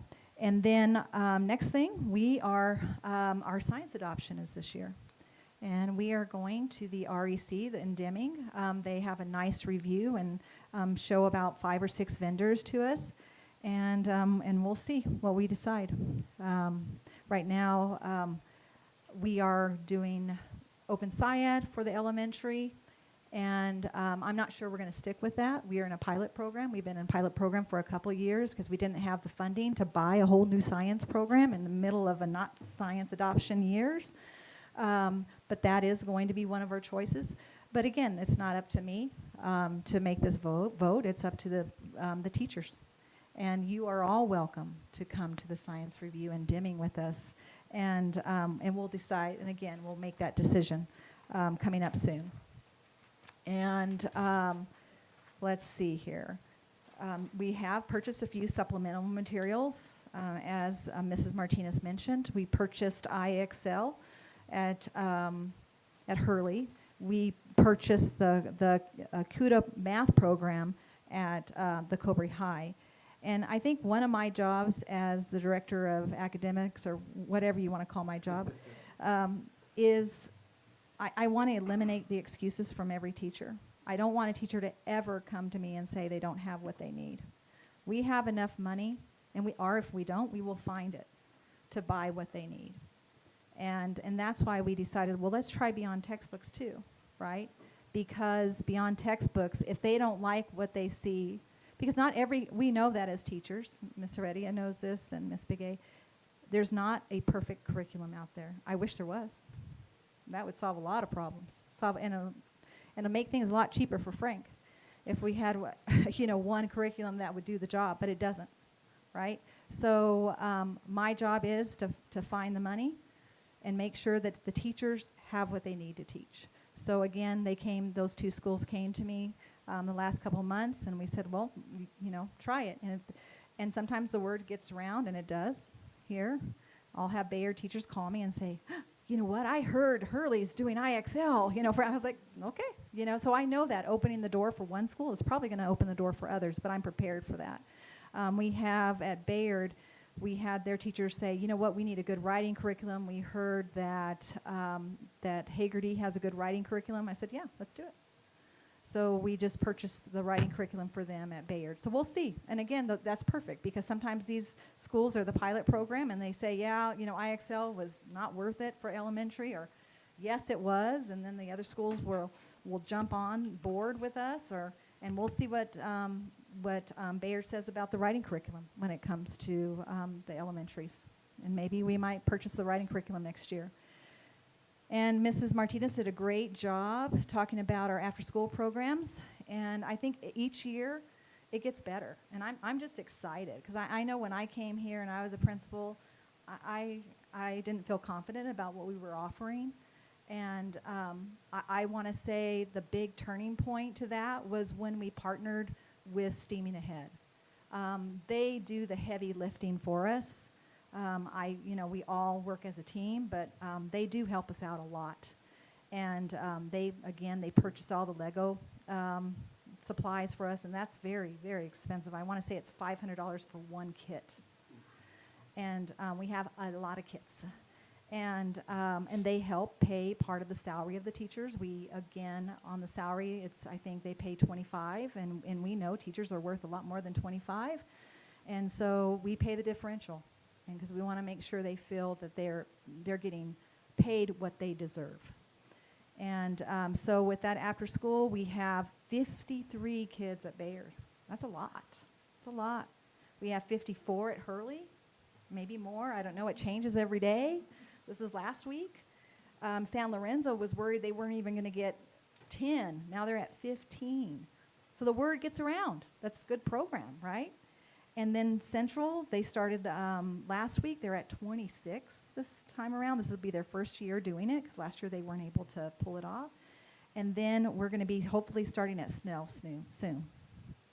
And next on the agenda, gosh, I thought this was going to be short, was summer school. And we really have to start thinking about summer school now, right? So this year, we have a longer runway to think about it because we're going to partner with PED again. Again, partnering with these other industries helps lower our costs, right? When we go to Steaming Ahead, it lowers our costs. We didn't have to buy the supplies, and we pay half of their salary. Again, when it comes to summer school, yes, we're going to partner with PED, but they help pay the salary of a teacher. Again, we pay a differential. And then guess what? They buy the curriculum for us, very expensive costs. And so, again, that helps when we partner. When we do summer school, they allow us to have only five students per teacher. So it's a 5-to-1 ratio. If I paid for it, if Cobre paid for it, there's no way we could afford a 5-to-1 ratio for summer school. So right now, I have 14 teachers signed up to teach.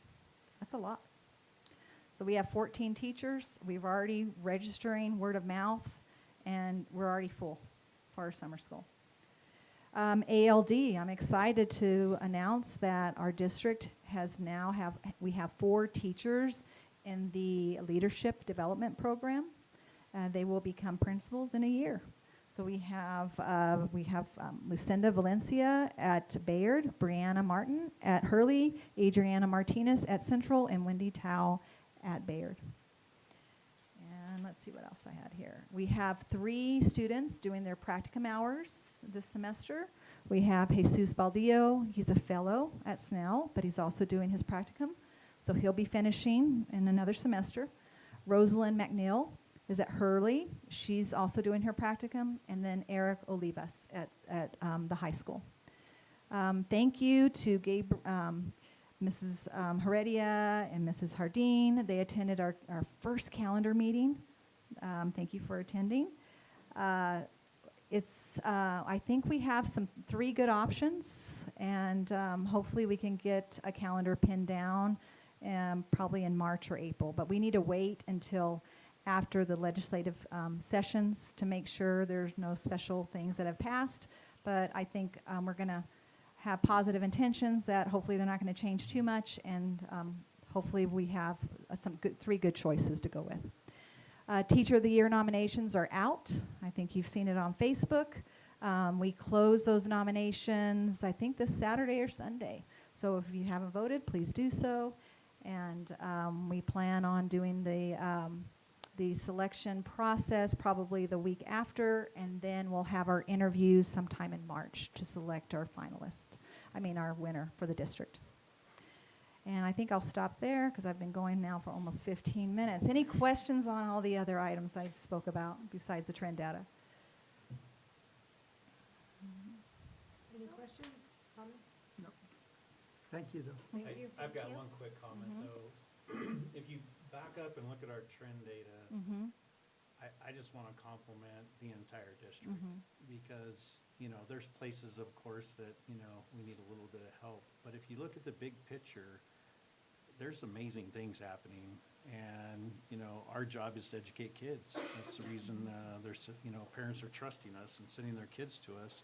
And when you look at the growth and you look at the things that are happening, you got to be proud of what's going on. Right. And so And kudos to the entire team. It is. because It's takes all of us. kudos to our principals, our teachers. They do all the hard work out there, and that's why we're here. We're here to teach kiddos, and we definitely see that in our trend data.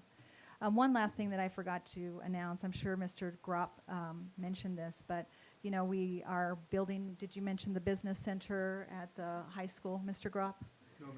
Okay, Yes, I so, did. yes, I'm sure you did. But we're going to be purchasing a laser machine, and with that laser machine, hopefully we're going to be able to, create cups and special things like that. But we were at the meeting the other day, and he created a sticker. So I grabbed more than one. I grabbed a handful for my friends over here on the board. So we will be getting this laser compliments of our Freeport Macmoran. So thank you. Thank you. Thank you. Thank you.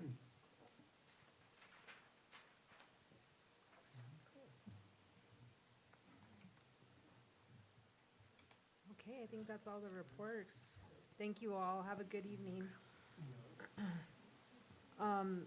That moves us to item 11E, and that's our preventative maintenance, our approval of the 2025 preventative maintenance plan.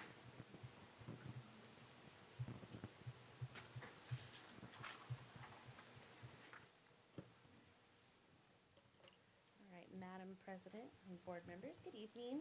How are you guys? So the Public School Facility Authority requires us to have a preventive maintenance plan that we update every January. So that's what I'm here tonight for. So the purpose of that is to ensure that the school facilities are safe, functional, and suitable for students and staff, as well as extending the service of a life on the equipment and infrastructure through regularly scheduled maintenance practices. We do this by setting uniform standards for maintenance, documenting and tracking our maintenance activities, and then ensuring the maximum operational efficiency and reliability of our equipment. Bottom line is it saves money by preventing unnecessary and costly repairs. Real quick though, I want to go over what our goals were for 2024. We had 3 goals. The first of that, which was provide training for new employees and continue training for employees. So our staff received training on roof and wall repairs earlier this summer. We then also had playground equipment safety and maintenance training in August.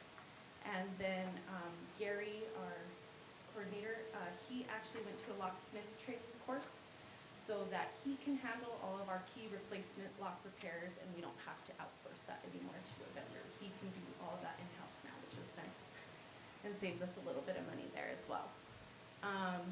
Our second goal was to improve the completion rate of our work orders to 85% by December 2024. And so we had a change in the head of our department halfway through the year. So in the first 6 months after we introduced our new work order system, which is Asset Essentials, so January 1st through June 30th, we had 1,100 work orders created, and 954 of those were completed by the end of June. So that put us at an 85.9% completion rate for the first 6 months of the year. Gary then took over in July through December. We had another 807 work orders that were put into our system during that time. And there was rollover from the ones that were not completed the earlier part of the year. He had all of them completed by the end of the year. So he was at actually 107% completion rate from that rollover. Our third goal was to generate and analyze data of district-wide roofs. I wasn't entirely a part of that, but I do know that we had roof repairs throughout the district all last year. So then, that takes us to our goals for 2025. So we have to set new goals every single year that we hope to accomplish. And our first goal is replacing physical keys with keyless entry systems to reduce unauthorized access to facilities. This is something we're currently working on expanding. We've been able to do it at a few of our locations. Some of the schools are completely keyless now, some of them are not. Our priority sites for this would be the administration building and then the maintenance and warehouse building, where those security measures are currently very limited and still rely on physical keys at this point. And then our second goal would be to update our outdated thermostats with energy efficient ones district-wide. The nice thing about this is if we can get smart thermostats, they are more energy efficient. They can actually learn schedules. They can actually learn schedules, so if classrooms aren't being used, they can sense that, turn off, turn on when classrooms are being used. Obviously, that costs us some money in cooling and heating. It would also be a time saver for our technician, who currently has to run around the district to change temperatures for everybody all the time. So it'd be nice if he could do that more remotely instead of having to drive around the district because somebody who has it set at 70 wants it at 72 now. And then lastly, we had during our state inspection, they brought to our attention that we have some fire pull stations that are actually recalled and will need to be replaced. These are a Honeywell brand. They issued a recall for their BG10 series that were manufactured between 92 and 2010. So the problem with those is that there's a deterioration issue on the seals that prevents when they're pulled sometimes, they won't necessarily communicate with the rest of the system. We haven't, I don't believe, experienced that problem yet, but you know, something to work on so we don't have that problem in the future. Other than that, we continue to use the Asset Essential to track all of our work orders, track progress on our projects. You'll find, it's on page 12 in here, that we have an updated inspection schedule. And that is like inspections for emergency lights, doors, the boiler, grease traps, all of those things that need to be regularly maintained so that we can avoid any costly breakdowns in those. But that is the gist of it. Is there any questions?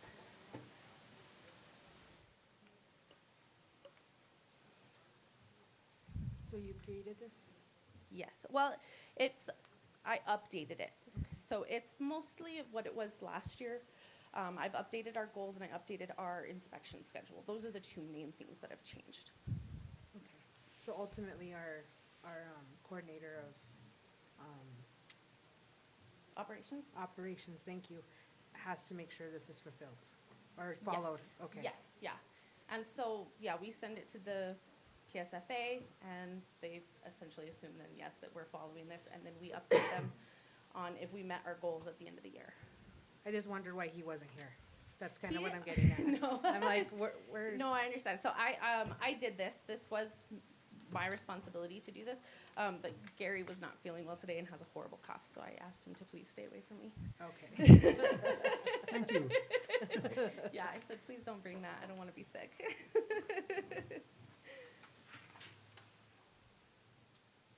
I have kind of a procedural question, and that is that you list policies here, but these aren't necessarily district policies, they're more operational policies? Yeah, there are operational policies. Okay, that- so they don't have to go through a reading or They don't have to go approval. through a what? I'm sorry.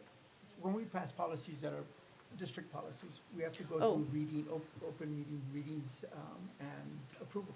Okay, So I don't think these fall under that category. okay.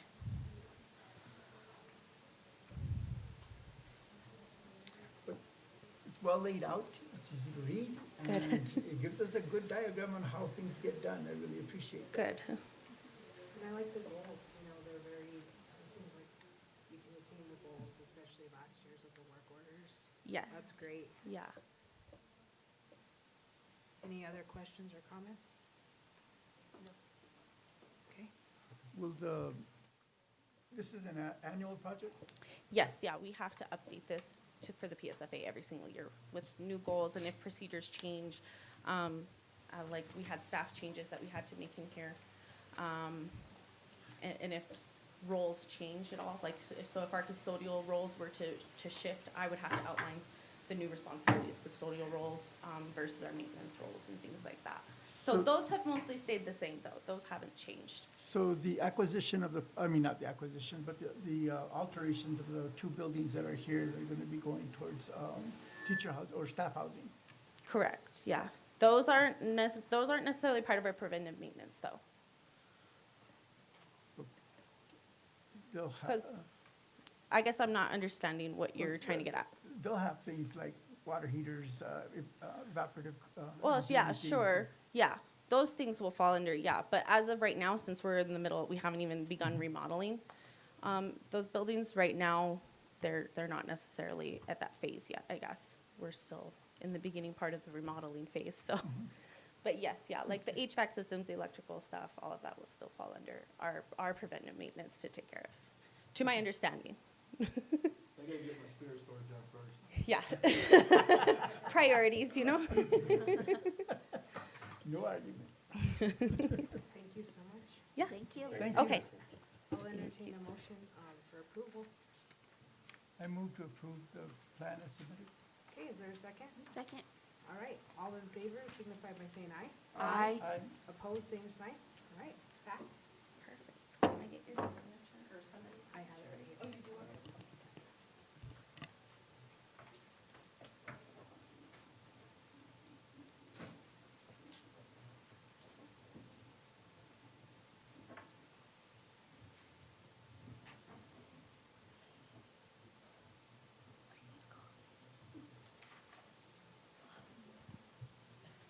Thank you. Thank you. Is that it for me then? Are you Yep, done with you me? are free to go home. Thank you. Thank you. Okay, that moves us to item 5, our Finance Committee report. We met last week. We discussed the bills that are in the packet. We also talked about two budget adjustment requests. 2, or Carl Perkins. Sorry. Oh, yeah, rural and low-income schools. We also talked about the Finance Committee guidelines. We reviewed those, and everyone seemed to be in agreement with all the guidelines that were proposed.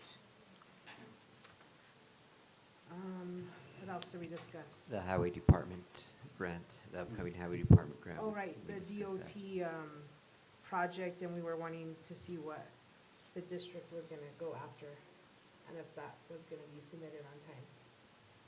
Do we know? Well, we talked about Okay, the different projects, because I think I walked out before you guys got to that.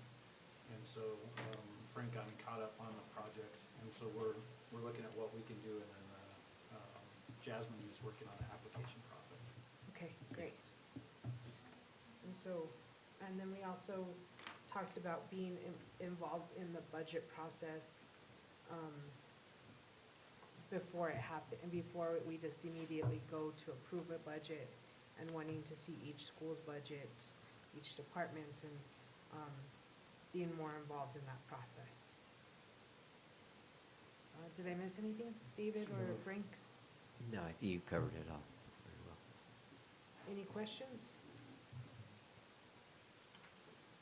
Okay, that concludes my Finance Committee report. That moves us to item 6, our Audit Committee report. Ms. Heredia, have you guys met? We have not met since our previous board meeting. I think Charlene was drafting Yeah, I believe she was working on a new. So, once we get the new draft of the meetings, then we'll be able to have a report. okay.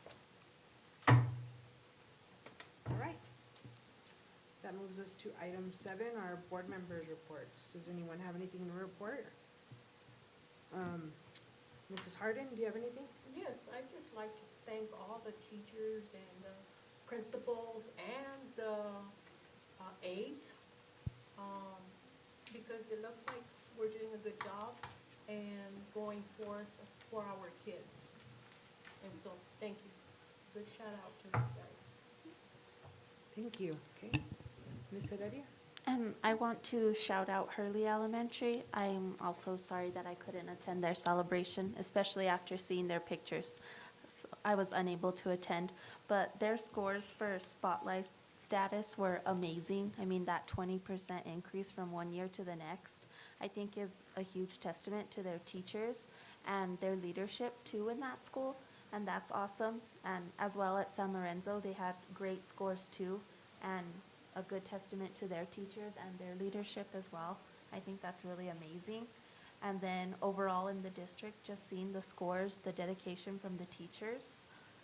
And then thank you to Mrs. Chavita and Mrs. Martinez and Mr. Grott for coming tonight and sharing with us all of the wonderful things that we don't always get to see. And lastly, I wanted to give a shout out to both of the basketball teams, the men and women. seeing the boys basketball team be successful against Silver was really amazing because you don't know how many times I hear at Stout how great the Silver boys basketball team is. They're always talking about how amazing their team is. So to have the Cobre team beat them, I mean, it's really awesome to see. And to see both of the Guck boys just be so extraordinary. I mean, they are so very talented and they really deserve to be praised because they're just so talented. And to all of the coaches as well, and to the girls basketball too. I'm always seeing them on Facebook and they're just all doing so wonderful. And just to echo what Mrs. Harden said, thank you to the teachers, to the secretaries, the aides, everyone. It just takes everyone to make a school successful. And to especially the school nurses right now, because I don't know what is going on. I don't know what they're calling it, the stomach, the strep, but it's everywhere in everyone. Like, there's just not even a name for some of the stuff that these kids have. And all of the nurses on all of the campuses are so wonderful. And I know everyone really appreciates having a nurse around. So that's it for me. All right, thank you. I just like to echo the same thing, especially about what's going around. I had it. I don't wish it on my worst enemy. Those nurses, wash your hands, use hand sanitizer, stay home if you're sick. But it's been a really great, positive meeting. As Mr. Corey said, it's great to highlight the great things that are happening in our district, and our kids are learning. It's evident in our test scores, with the trend data especially. And it's hard right now to be a teacher. You know, we're in the trenches as teachers, and my hat's off to everyone in our district who show up every day for our kids. Our cafeteria staff, our custodial workers, our aides. I was just very excited. We started off on a positive note this meeting, and it's been great. The momentum's been good. So thank you. Just would like to welcome Juan to the Cobre District. Doing a great job right now. Again, just echoing what everybody's been talking about, you know, to the staff. I mean, the numbers are there, right?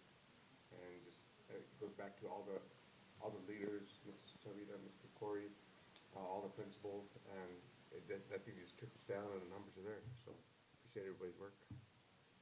Thank you, Mr. Guadiana. I'd like to echo pretty much everything that's been said that I would like to say, but I'd also like to reflect on the changes that have happened, and where the time there wasn't a curriculum, to the time that we had the teachers come here and actually applaud that we have put together something which had been absent from anywhere 10 to 20 years. And now to have the scores reflect movement in such a positive way that still is painful for me to see in terms of what we had before and why the students had to deal with that. And as well as the parents, as well as the teachers, not having books and not having this. So I applaud the effort that is bringing forward, giving the teachers the tools that they need, engaging the students in such a successful way.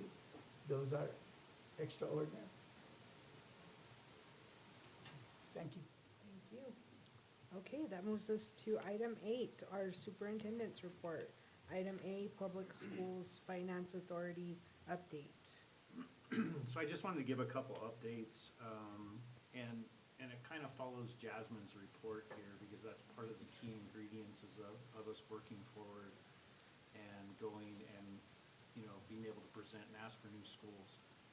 I've checked in with them multiple times. We're 100% right on the mark. Everything is good. You know, it boils down to, you know, the finance piece behind it. I know there was concerns with our audit status. I talked to them about that even before. And they're fine. That doesn't affect us, but I think by the time we get to that place, we're gonna be actually in a really good place. Hopefully we'll be done with all of those. So I've checked in with them. You know, Jasmine is doing a great job. I call them the dynamic duo. her and Gary. They're both perfect at what they do. Gary is like on the ground doing his thing. So as you hear, our facilities, the work orders, all those things, it's being, it's very quick turnaround. And then Jasmine's behind doing all the paperwork and all those pieces, and they do an amazing job. But I just wanted to give you a little update on that, we've been in communication with them. We're right on track. Funding is on track. Everything that's in the legislative session, there are no changes to what's happening, and I feel we're perfectly on track for this project that's coming up, for next year. And so that leads us into the key piece, right? You gotta have some money coming behind it. So we've reached out, of course, to our bonding company, and I'm going to be honest, they speak a different language. So I actually asked Frank to help me out here because I can give you the very easy terms. We would like the taxes to stay the same and not go up or down, right? And so Correct. in doing that, we can go out and, around 6 million is our magic number. But I'm going to let Frank speak to you, and hopefully he can do a way better job than me. Yeah, I'll just give you some numbers and kind of give you a heads up of where we stand right now. We are looking at doing another educational technology note issue this year. And, we do have the technology needs in the district, and we'll continue to fund those. This will be our third and final year of that program. And hopefully we'll be able to issue some bonds, put a bond issue together in November to some general obligation bonds. So right now, our district's capacity is 14,473,000. As of when we make our August 1st payments, which will be, it'll bring our debt down. We'll have outstanding bonds at that time of 3,760,000, and at that point, going into our November election, we will have the capacity to issue 10,713,000. That's our remaining capacity at that time. But in November, we're just looking at doing 6 million in order to do design services for our new school that we are proposing of building. So that $6 million in bonds, that will pay for the design, and that will leave us another $4 million in remaining capacity, where in the future we can issue some more bonds.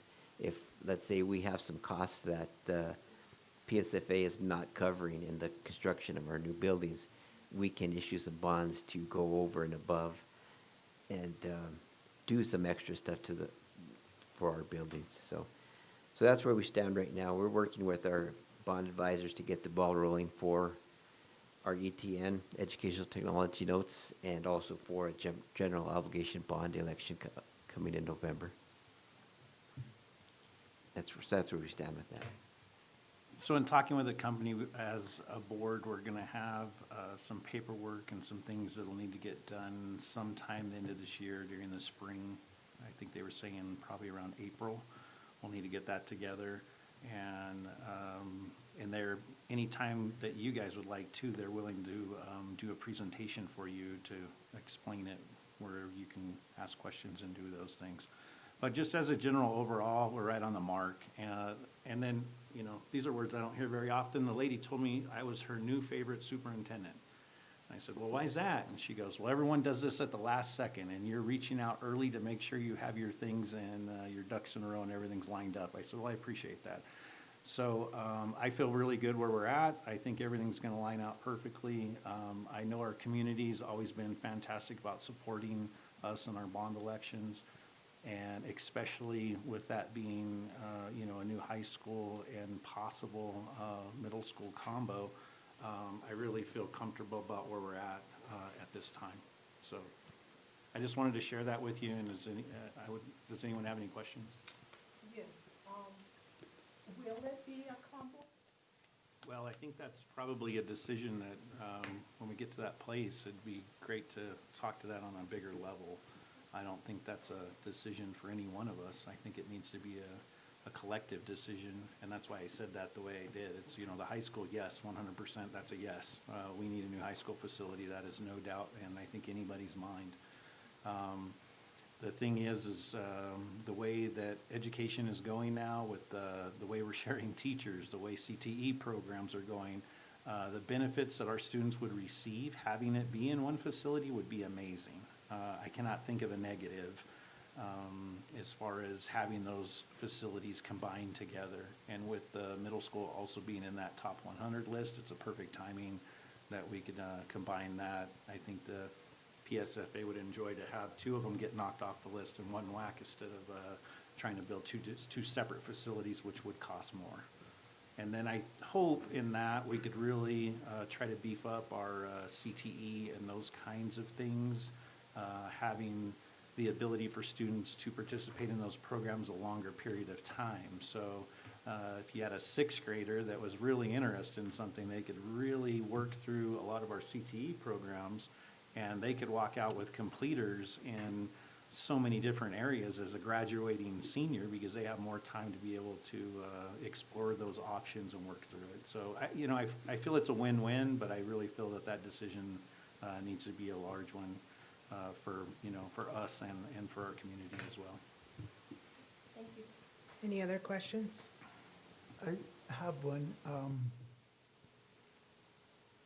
At what point are we going, if at all, are we going to seek public input on that? And that would, I think, be beneficial to have a designed use or a confirmed use of money as we go forward with the general obligation bond election.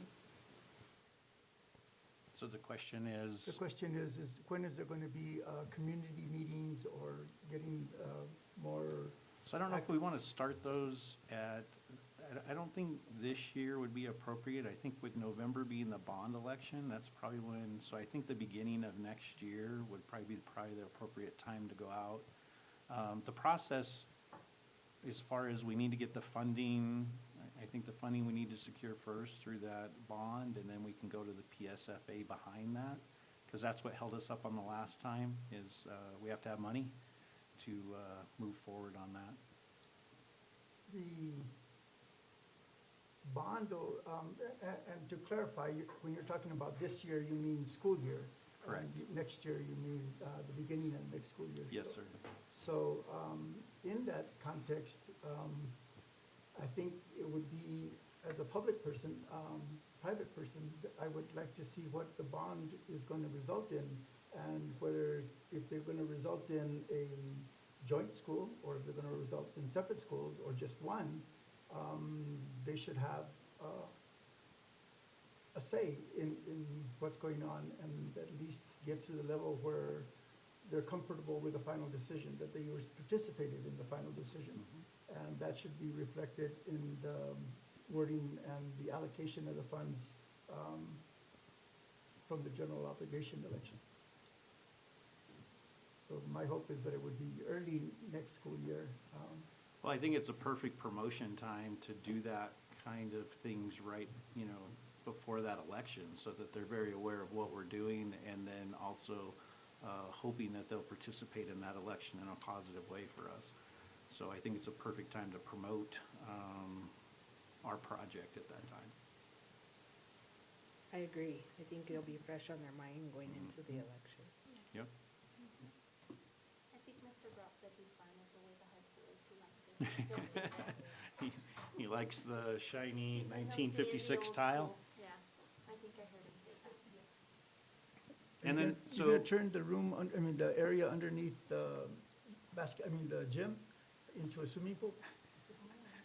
We're charged $5 per person. That's all we pay for the building. And then finally, $10 per silver citizen. We did going off already, it's been many, many years that our boys basketball program has beat cliff at cliff and silver at silver. And if you're at that silver game, being principal and AD, I have to contain myself sometimes, and it was electric. I invite all you guys to come to the game tomorrow. We're gonna do the light stick show again. We're playing hatch. And the Gut boys are good. I'm taking them to the Western game on the 15th. I know that they do West Texas A&M coach, and I'm trying to get them recruited over there as well. So But come tomorrow, you'll see what she's talking about, because not only our boys, our girls, they'll win district, our girls will win district. Yeah, it's awesome. I was probably texting Mr. Corey, Calvin, texting to this over there, oh my God, just going nuts. So it's a little close to my heart because I've got a boy on the team, but it was awesome. That's exactly what they needed after they took the loss here too, I think. It's what they needed. So now they know that they could do it. And then last and final, fundraisers are always in your packet, and there's a beautiful stack of them, I think, this time, so. And that concludes my report. Thank you, Mr. Corey. You're welcome. All right, that moves us to item 9. Executive session notice is hereby given so that the Cobre Board of Education will meet in executive session for the following purpose. Item A, pursuant to Section 10-15-1 H2 of the New Mexico Opens Meeting Act, specifically so that the board can present to and discuss with the superintendent's evaluation.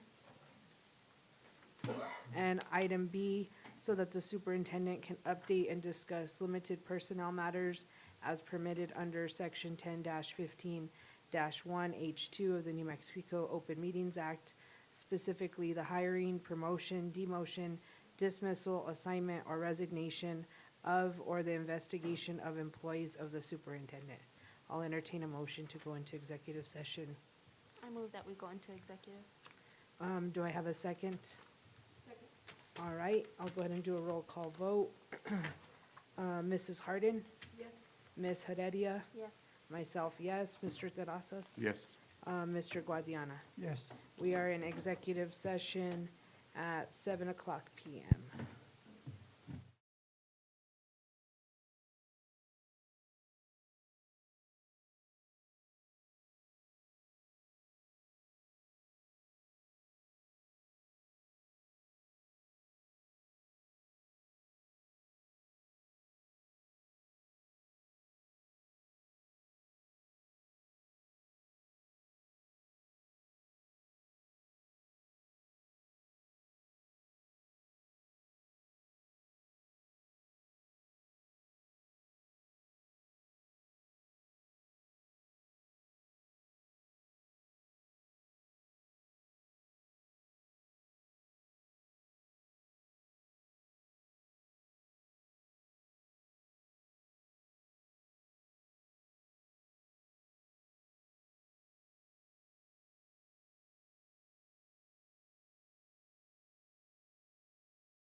just a concert in Santa Fe.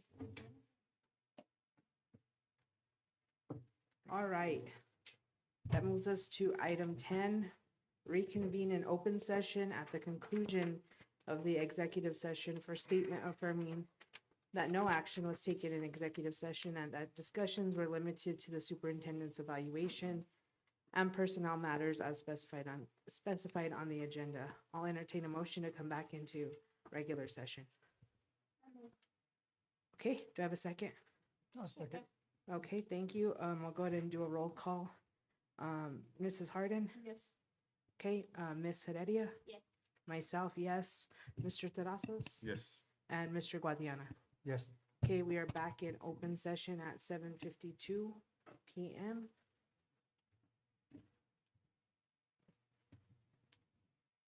This brings us to item 11A, approval of the minutes of the regular board meeting of January 13th, 2025. Is there any discussion? Seeing none, I'll entertain a motion for approval. I move that we approve the regular board meeting minutes of January 13th, 2025. Okay, do I have a second? Second. All right, all those in favor signify by saying aye. Aye. Opposed, same sign. Okay. Moves us to item B, approval of the bills.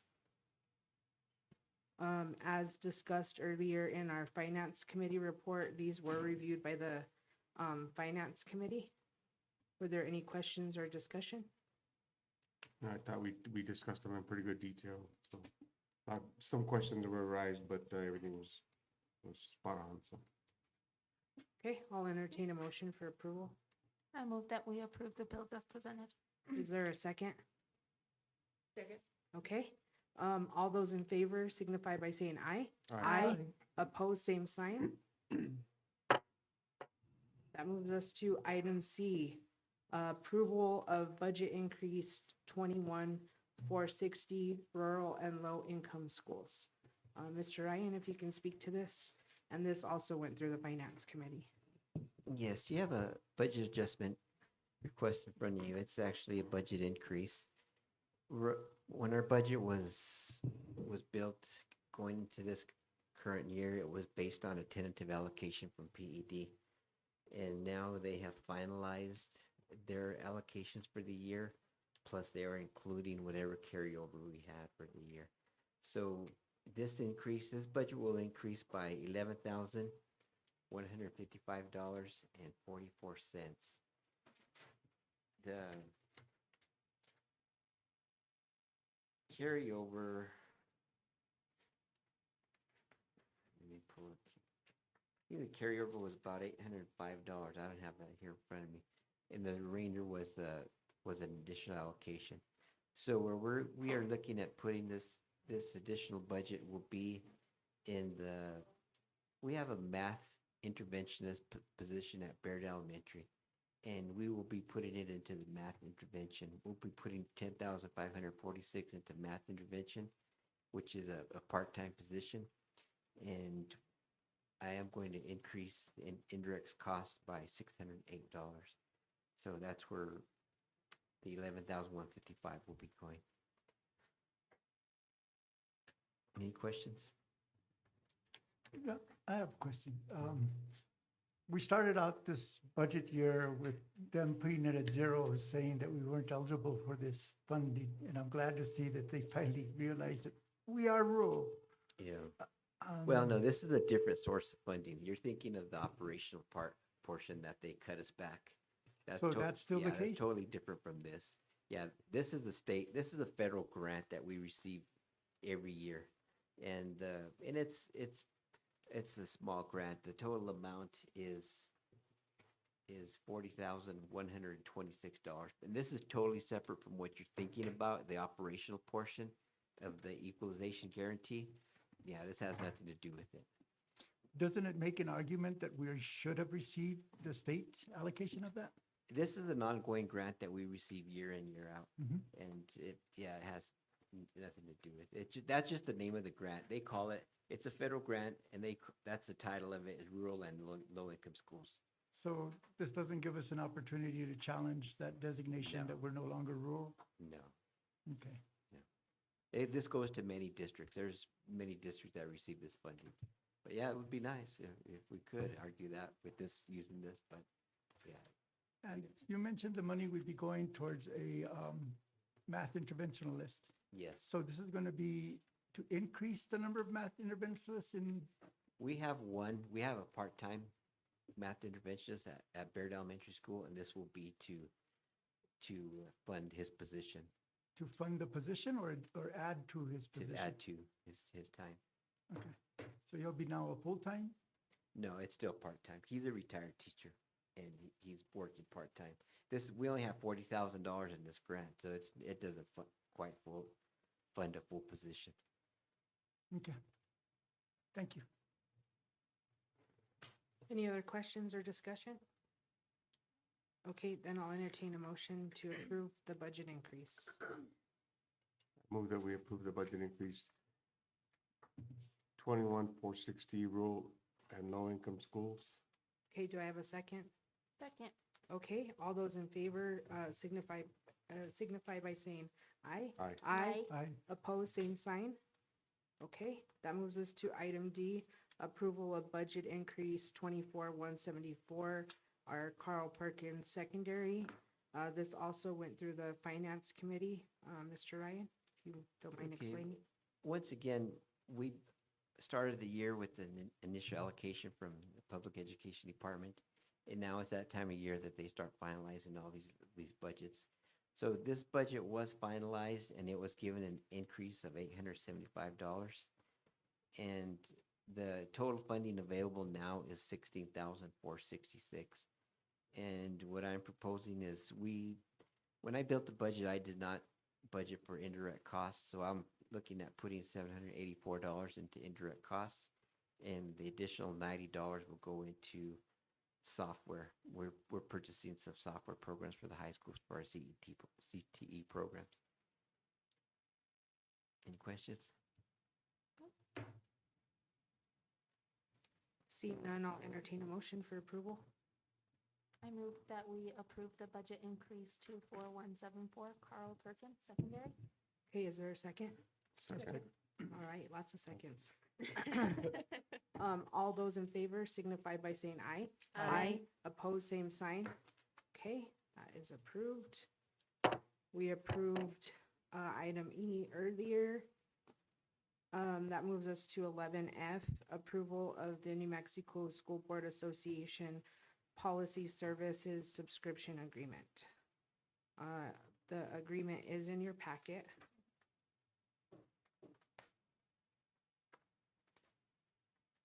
And Charlene, Mr. Guillen let you know that this was up, that we needed to renew.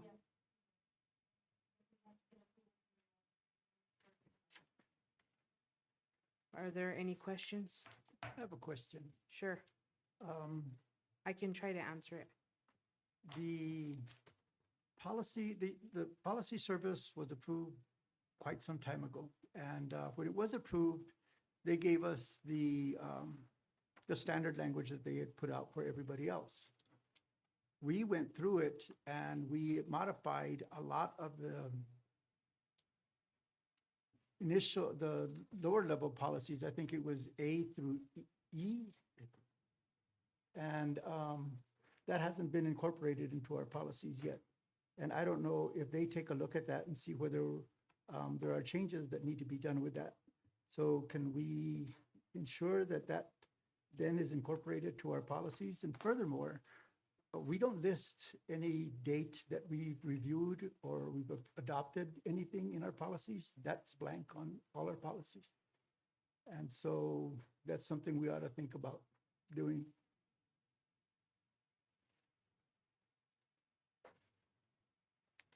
Can we look into that, Mr. Corey? Yeah, yes, ma'am, I'm taking notes right now. Okay, so am I.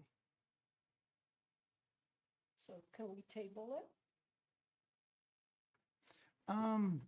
Policy This is the service- contract. This isn't the Yeah. policies themselves. The This is service just we're presented, using, but, yeah. it's just to continue the service. and I don't know the answer to either one of these questions, the new policies that are in place, when were they adopted in the district? How many years ago? Does anyone remember that? I want to say it was when David and I recently, when we came on board, I think we as a board did a blanket adoption, Okay, a full adoption of all those new policies. all of the NMSBA policies at that time. Because we started to go through policy, and then I think at the time it was Serena Morillo that made a motion at one meeting to do a blanket adoption of all the NMSBA policies. She did not do that. I asked her to incorporate the changes that we had made. And this was several people that participated in making the changes. And she agreed to have that incorporated into the ones that we had approved. Frank, you and I were part of a lot of all the financial ones. Yeah, a lot of different people from the district, food service, principals, special HR. ed, everybody was participating in that. And that was in late 2022, 22. when that was done. When you started. Mhm. And then when we did the blanket approval, that's when I asked for those changes to remain. And Mario acknowledged that that was appropriate. Okay, I don't recall that, but we can definitely go back and, Yeah, we'll check it okay. to see if they've been Make approved sure, or yeah. not. So we'll double check the minutes on those. And they are also on our website still. A lot of the policies that we actually did the changes on, That was my next question is whatever changes that were made, where are those? they are on the website and they're still in the form of having the changes through track changes. So you're able to see what it was we changed from Okay. what was originally submitted. But I'm not sure all of them are there, but I know that all of section A is there. Okay. Did they have the draft going right through the middle of the Yes, document? yes. Well, no, they just had the changes there that it was obvious that it was an edited document. Okay, any other discussion on the subscription agreement? Okay, then I'll entertain a motion to approve the subscription agreement. I move that we approve the NMSBA Policy Services Subscription Agreement. Okay, do I have a second? Second. All right, all those in favor signify by saying aye. Aye. Opposed, same sign. All right, that is approved. That moves us to item G, approval the written censure of Board Member Guadiana as presented or with modifications. I think it's best if I go ahead and read it, and then we can see if there's any modifications. I see one right away with the date.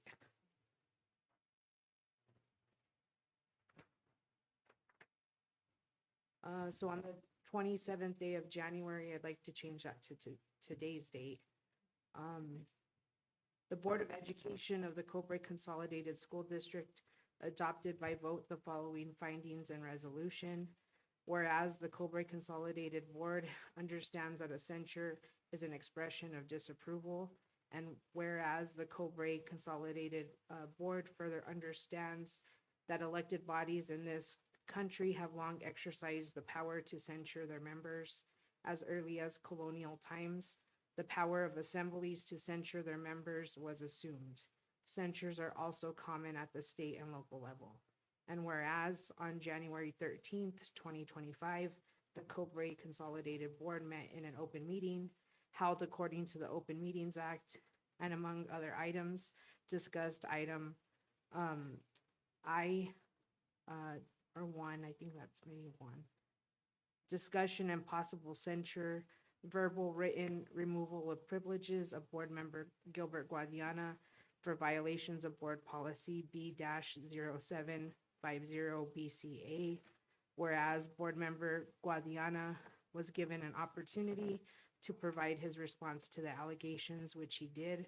Board Member Guadiana characterized his behavior as not disrespectful, but rather responding to each other and exercises of his free speech rights, and with respect to finance issues born out of frustrations over many years. And whereas, after discussing the allegations and hearing Board Member Guadiana's response, the board voted 3-1 to issue a written censure to Mr. Guadiana and authorize legal counsel to draft the censure from the recording of the January 13th, 2025 meeting for approval at the next meeting. And whereas the board also voted 3-1 that as part of the censure, Mr. Guadiana be denied the privilege of serving on any board committees in 2025. And whereas this document constitutes the written censure of Board Member Guadiana as directed by the board on January 13th, 2025.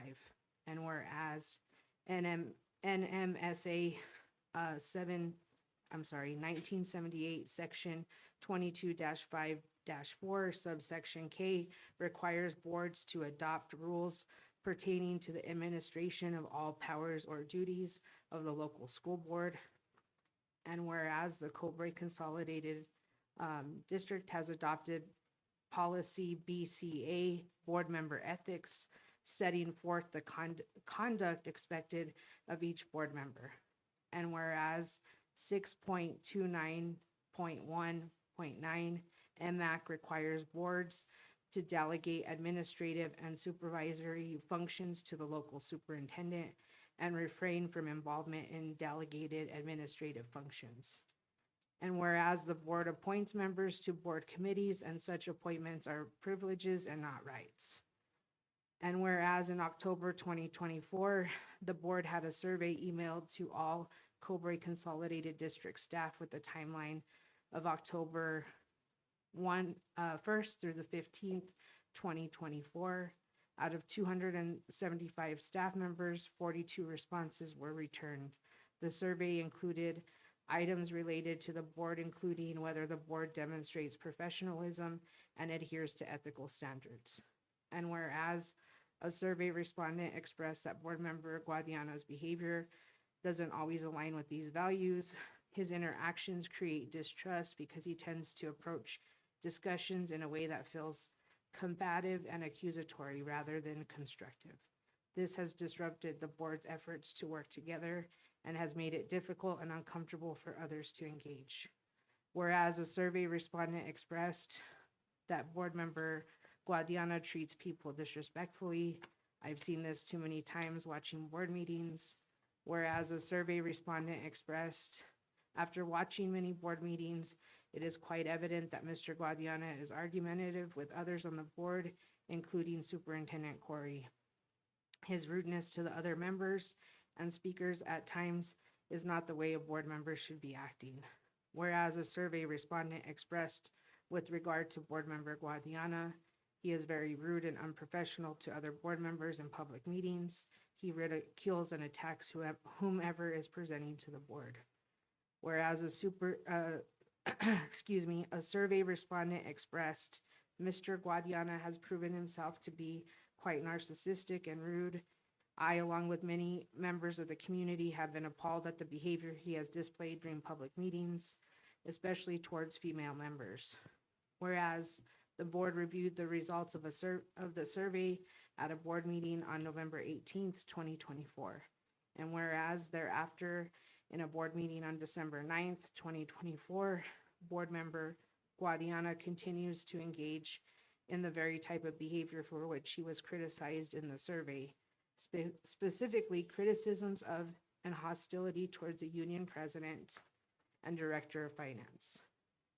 And whereas in conducting himself in a manner set above, board member Guadiana has failed to act in accordance with the standards expected of the members of the Board of Education of the Cobre Consolidated School District, has engaged in unprofessional and inappropriate actions that undermine the effectiveness of the board, and has engaged in unprofessional and inappropriate actions that undermine the superintendent's supervisory functions.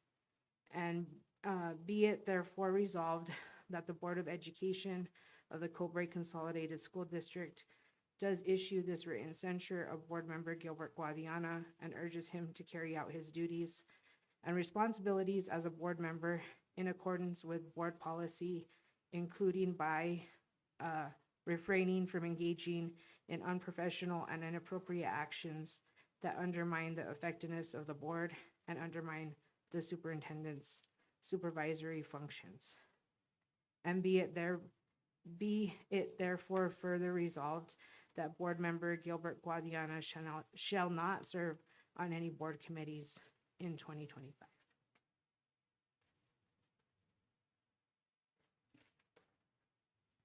Were there any other modifications besides the date?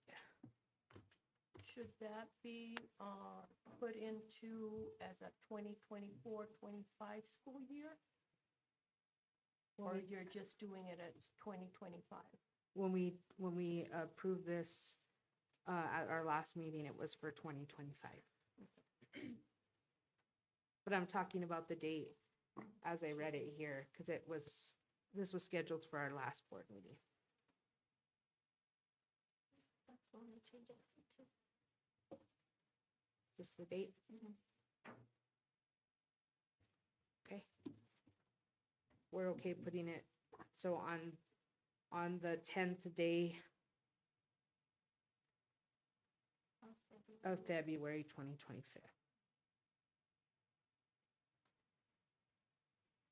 Okay. I'll entertain a motion to approve the written censure of Board Member Guadiana with the change of the date to reflect today's date, February 10th, 2025. I move that we approve the written censure of Board Member Guadiana as presented with the modification reflecting today's date. Okay, is there a second? Second. Okay, all those in favor signify by saying aye. Aye. Opposed, same sign. Aye. Okay. That is still approved. It was 4-1.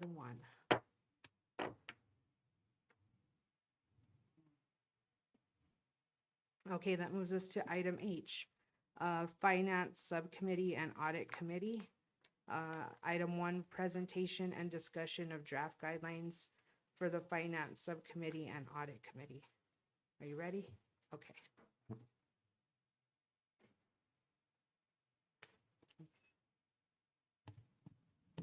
And they are in everyone's board packet, the guidelines, proposed guidelines.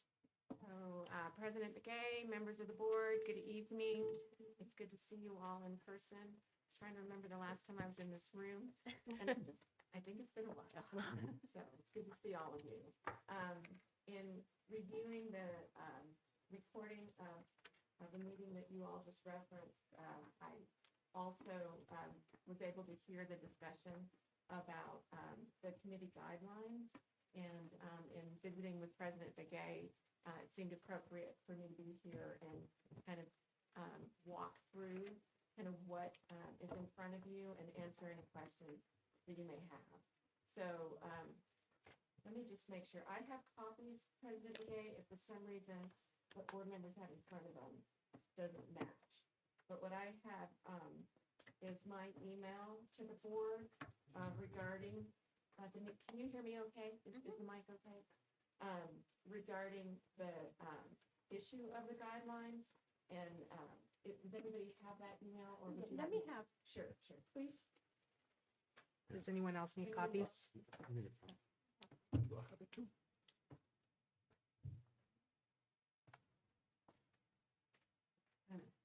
Which tracks my, at least my train of thought. Anybody else? Okay. Thank you. Sure.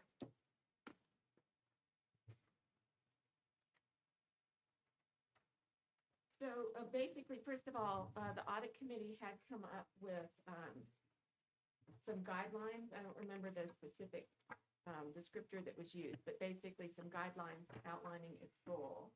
And that sort of raised a couple of questions. I know that you all reviewed it at different times. It was presented at different times. And so one of the questions was, can the committee come up with its own guidelines Does the board need to adopt those guidelines, and what should be in those guidelines?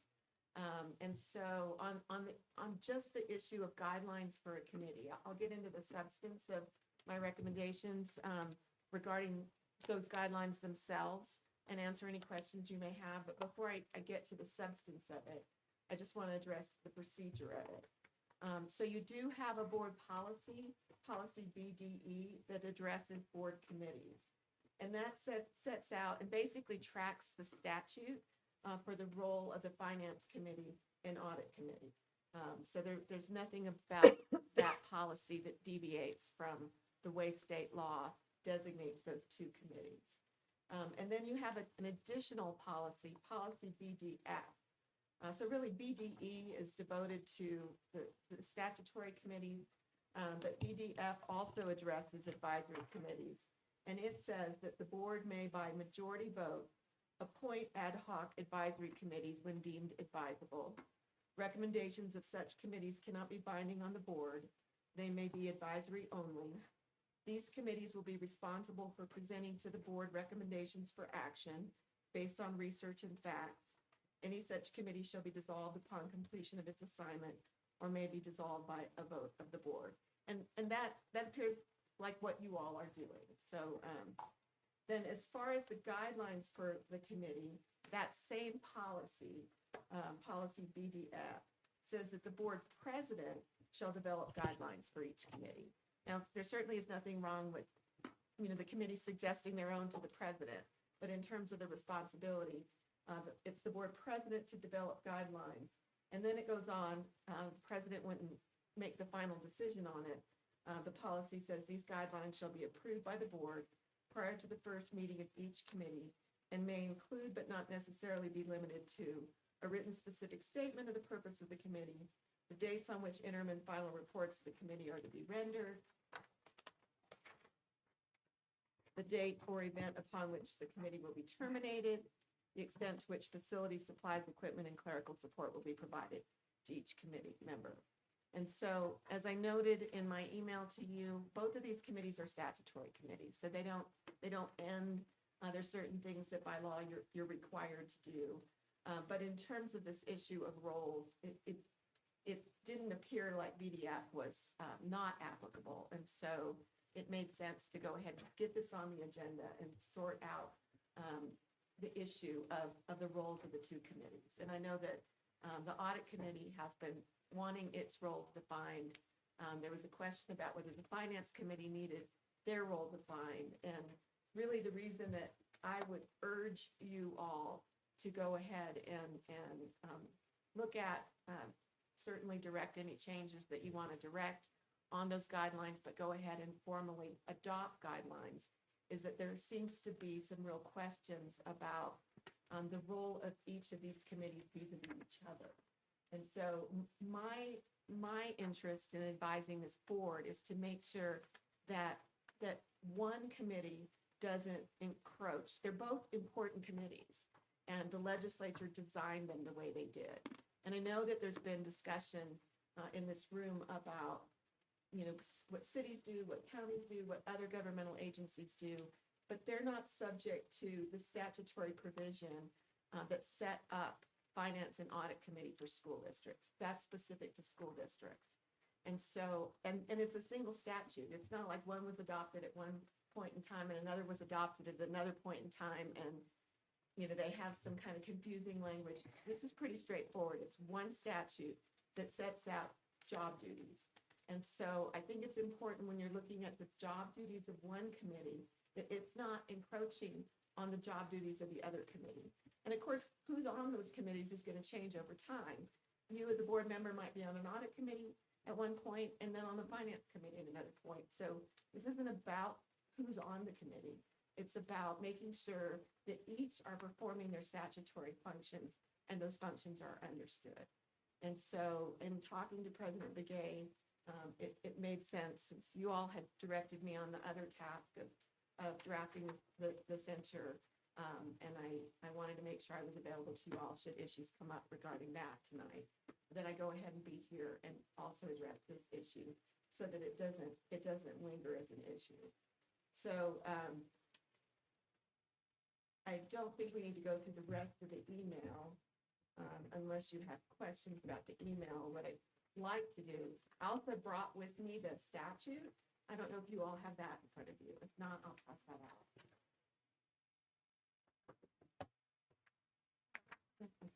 I'll have Up. Is it on? Oh, it's attached to what I gave you. Okay. And I'm gonna take this back. Sorry, it's calling my copy. Okay. And then, so here's the statute. And so when I refer to the statute, this is what I'm referring to. And as you can see, paragraph C is all of the specifics for finance committee. And paragraph D is all of the specifics for audit committee. And so what in preparing this draft guidelines, the goal was to make sure that those were captured. And then also in terms of guidelines, address some of the things that you all have been talking about. And again, on some of those discretionary things, we can talk about how to approach it. But things like, how do we approach agenda setting? How do we make sure that these stay advisory committees? How do we make sure that the advisory committees aren't overstepping their role in terms of personnel? So those are kind of the legal interests that I was trying to examine when I recommended these particular guidelines to President Begay to be brought forward to you all for either changes or for adoption. So in looking at the draft guidelines, everything in red font is exactly what, let me see if I got this right. Might have it backwards.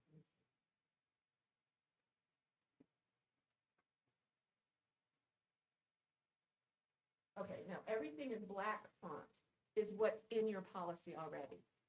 So what I tried to do is basically fill out what was in policy and to turn that into guidelines. So really the thing we should be focusing on is the red font, because the black font is already in your policies. And Mr. Corey, if you don't mind, as a reminder to me, I do want to, at the end of this presentation, if board president permits, to just make a comment about NMSBA policies and make some suggestions about the discussion you all had. Sure. Just because other districts have had similar issues come up. Okay. Okay. So basically, the purpose statement just tracks the what I've already shared, which is these are statutory committees, and the purpose is to fulfill those statutory functions. In terms of membership, the black language makes clear, and this is finance. I started with finance, so I guess we should start there. So the membership in finance committee is to appoint at least 2 members of the board as a finance committee to assist the board in carrying out its budget and finance duties. Now, one of the things in terms of legal interpretation I want to say is that when you're looking at a statute, you have to assume that the language that the legislature used was intentional.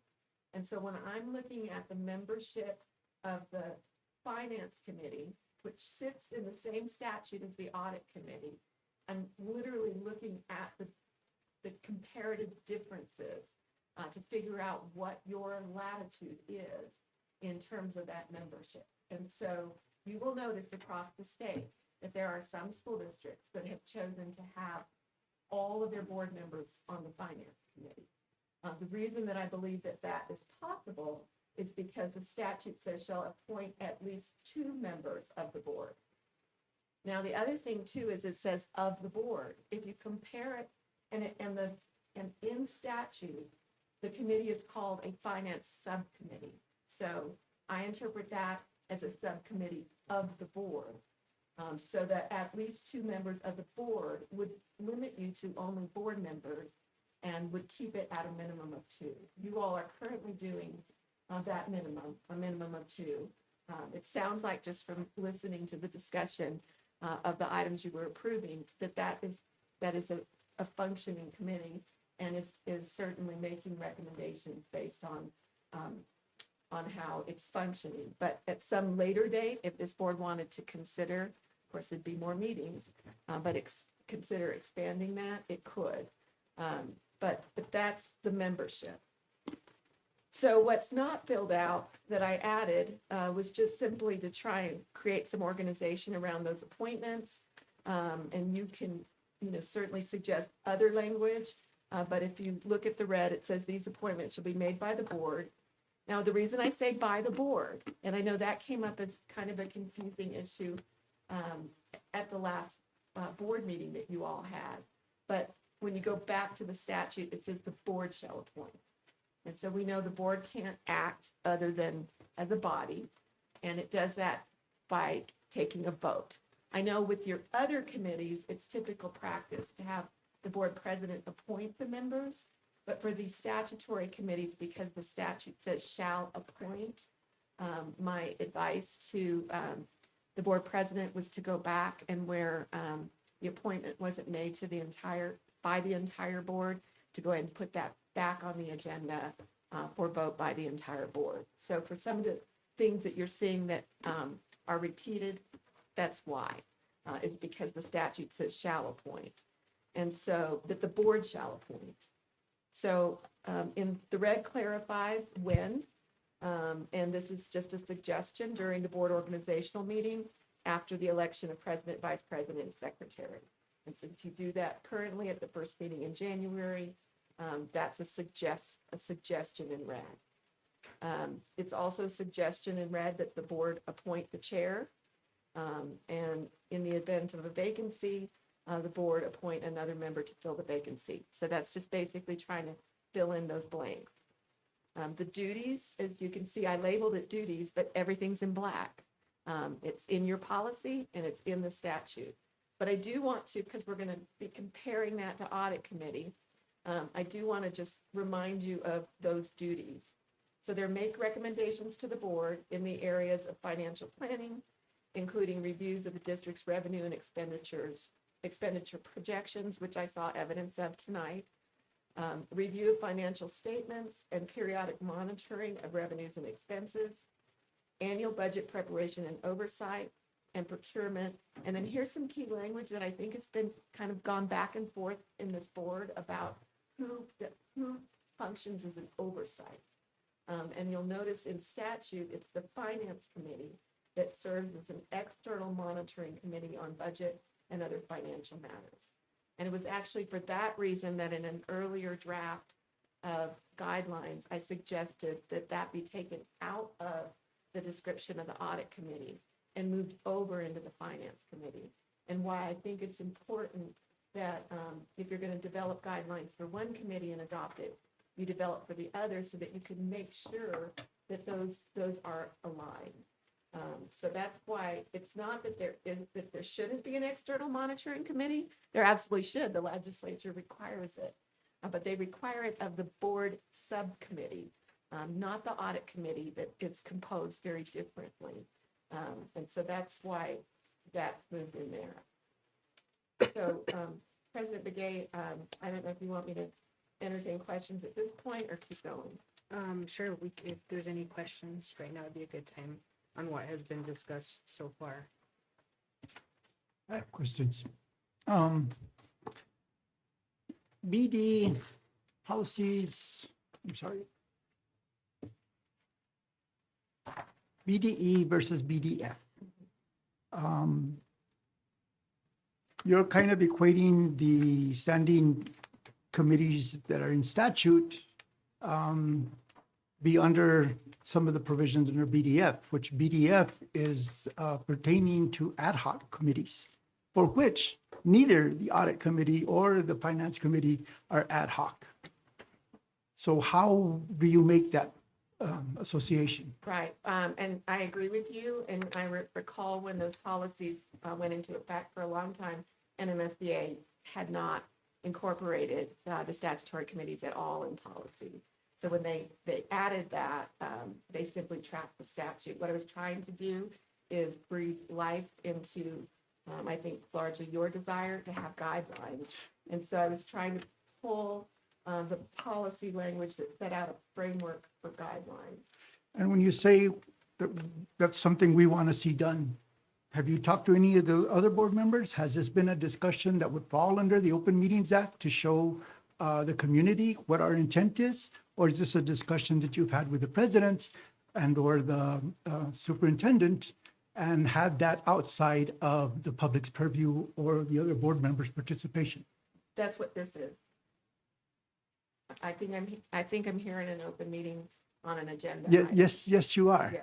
Late at night. And after 3 months of discussing this, rather than having that conversation that you've had with board presidents and with superintendents out in an open meeting, that was done in outside of the public's purview. You may be bringing it up now here, but this is already looking like a policy that's been decided upon and representative of what the board has expressed an interest on, and that's not the case. We have a policy that was presented to the board by the audit committee, agreed to by everybody in the audit committee, with only one exception to one of the provisions, but the majority approved that policy. Why aren't we talking about that now? That's what we're doing right now. And that was my mistake last meeting. I was confused. It wasn't a policy reading that we needed to do. It was guidelines. When you brought it up and you said, are we not going to discuss what the attorney sent? That's where my confusion was at. Because I was confused as it wasn't a policy, it was a guideline. So that's why I put it on this agenda so we could go through these guidelines. And I'm happy, President McGay, to speak to Board Member Guadiana's question about why the audit committee should be able to select their own guidelines.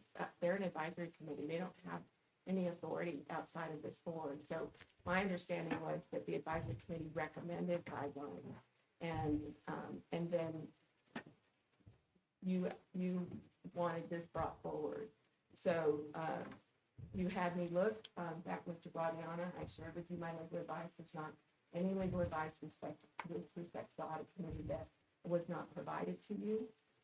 You know that it's not typical to have an attorney here, and I was asked to be here to facilitate the discussion, but you've been privy to all of the legal advice I've given related to the audit committee, because you were the chair of the audit committee, and I gave you that respect, and I think you know that.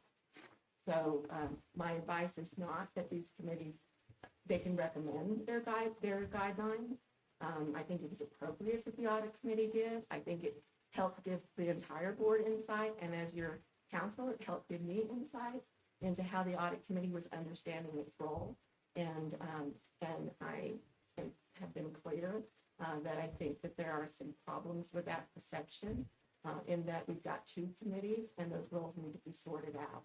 In looking at who had the authority, in absence of a delegation of authority, it's the board. And in fact, the board can't delegate authority that it holds without then creating an Open Meetings Act issue. And so this is the time to be talking about this. And a draft has been brought forward by your president under a policy that applies to committees. But even absent that, this is a decision before the board.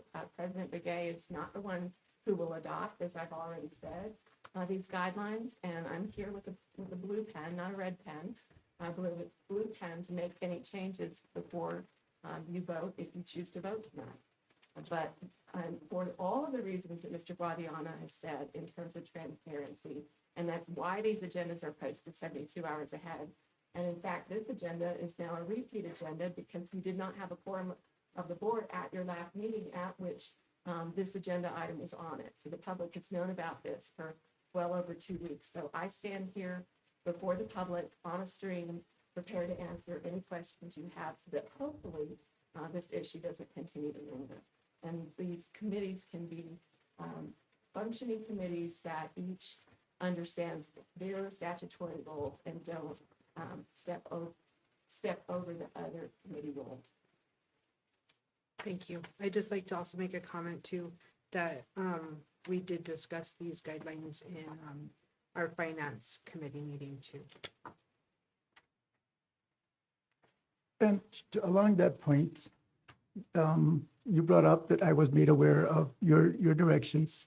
And again, that was nothing that could be shared in an open meeting. And again, the dialogue was something that should have been going on in an open meeting to get to where you're at now. And I, Actually, President, Board Member Guadiana, but the range of the topics as to whether the superintendent can vote and the secretary, the finance director can vote, all those things were brought up. And the basis that they were based on their position, they should be allowed to do that. And that was patently false. And I'm glad to see it not here. That would be something that would be going on. Can we wait until we get to the audit committee? Can we continue with the finance as she's presenting it? And then we can get into audit. I don't want to just jump the gun, but I'd rather we continue to go at the pace we're going so she can address any questions so far, and then we continue the process. We're having this open meeting, we're having an open discussion right now addressing these guidelines. Okay, and I just want to make a record of the discussions that happened beforehand that were done outside of the public's purview, and therefore I believe a violation of the Open Meetings Act. well, the Attorney General is very clear that legal counsel can give advice in a number of ways. And in fact, it's atypical for legal advice to be given in open session for the reason that largely you want to protect that advice. So the decision to have me here was to facilitate a discussion that President Begay felt would be valuable to the entire board. But it is atypical. The typical way that lawyers communicate is through email communication and not in a public board meeting. So I'm here to hopefully facilitate. I'm very mindful of what I say and don't say because of the privilege. But I think I would respectfully disagree with you that this is the typical way that lawyers communicate advices in board meetings. That's not the typical way that lawyers communicate advice. And the Attorney General has acknowledged that and the fact that not being able to go into executive session to articulate a lot of advice makes it practically problematic for how lawyers usually communicate with their clients. So, the duties part of Finance Subcommittee and how we've gotten here to this point makes sense for the other side. I don't have any questions. I do. Go ahead, sir. Well, okay, the first part, no, as we're going down the list, no, I don't have any problem. So on powers, it says the Finance Subcommittee will have deliberative and recommending powers only with actions to be taken by the board. Again, that is consistent with the statute. It's consistent with language that you have other policies. And you're going to start to see parity between that and Audit Committee. The reason I put Finance Committee first is because that's the order of your policy. The reason I put Finance Committee first is that's the order of the statute. So there's not a differential treatment here. The Finance Committee will meet with sufficient regularity to fulfill all its statutory duties. Again, if you want to prescribe that, some boards are prescriptive about making sure that the Finance Committee meets, let's say, ahead of a board meeting. Your finance director may need you all to do certain things at a certain amount of time ahead of a board meeting. So I don't know what you're currently doing. I don't think it has to be specified, but if there was a view that it should be specified, certainly, again, I have a blue pen in hand and I'm happy to make changes. But right now, it leaves it fairly open. The Finance Subcommittee Chair will preside at Finance Subcommittee meetings. Again, the statute is silent as to the chair. I know that a lot of districts, they don't have a chair. And when you get to that item on the agenda, they just open it up to the two board members who are there. So again, this is something that could be struck, but it seemed like there was a desire to have guidelines. And so this provides some guidelines that certainly align with the statute and align with your custom and practice. Next paragraph, the Finance Subcommittee agendas. will be prepared jointly with the subcommittee chair and the superintendent or designee. That aligns with the current policy that has the agenda for board meetings being prepared between the board president and the superintendent. But this kind of leaves it to the chair. In the event of a disagreement, and I know this came up at the last board meeting because I did watch that board meeting, and I want to make sure that I get to your questions about that and why. There may be another way to do it, but I am happy to discuss the why. It says in the event of a disagreement between the chair and the superintendent regarding the agenda, the board president will determine the agenda. The agenda will reflect and fulfill the subcommittee's statutory duties. And so I'll just stop there because I know this came up. And before, I'd like to address what came up in that board meeting. I know, Mr. Guadiana, you had concerns about doing it that way. There may be other ways to do it. My concern was this, is that I don't think it would be appropriate for either the finance committee or the audit committee chair to, through an agenda, expand the role of the committee beyond the statute. And I have concerns about the type of disagreement over the agenda that I've seen. And I have seen agendas that seem to take, and perhaps the guidelines will address that, but seem to try and expand the role of a statutory committee beyond the statute. And so the right to set an agenda should not generate greater rights than the role of that committee. And so I think at some level you all need to decide if a committee chair is saying, I want to, and part of it is, this is my protection of the full board, which is who I represent.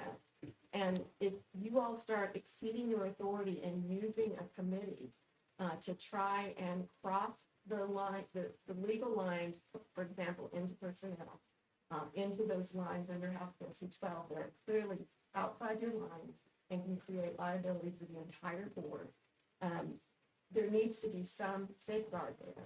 And so what I was trying to do is first of all, that you don't have to have a chair, and you don't have to give the chair any rights. I was trying to acknowledge that you all seem to like the function of the chair of your committee, but also make sure that there was some guardrail. If the chair is wanting 20 items on the agenda and only 10 of them align with their statutory role, and the superintendent is in the awkward position of having concerns about that role, there needs to be some arbiter of that. And that was the practical problem that I was trying to address in this language. And this language, however you do it for finance, I think you should do the same thing for audit. And so what you'll see when we get to audit is the same language. If you want to change, I think both committees, they're both statutory committees, they shouldn't be treated differently in terms of those kinds of procedures. What would be another way to address it? You said if it was problematic, is there another option?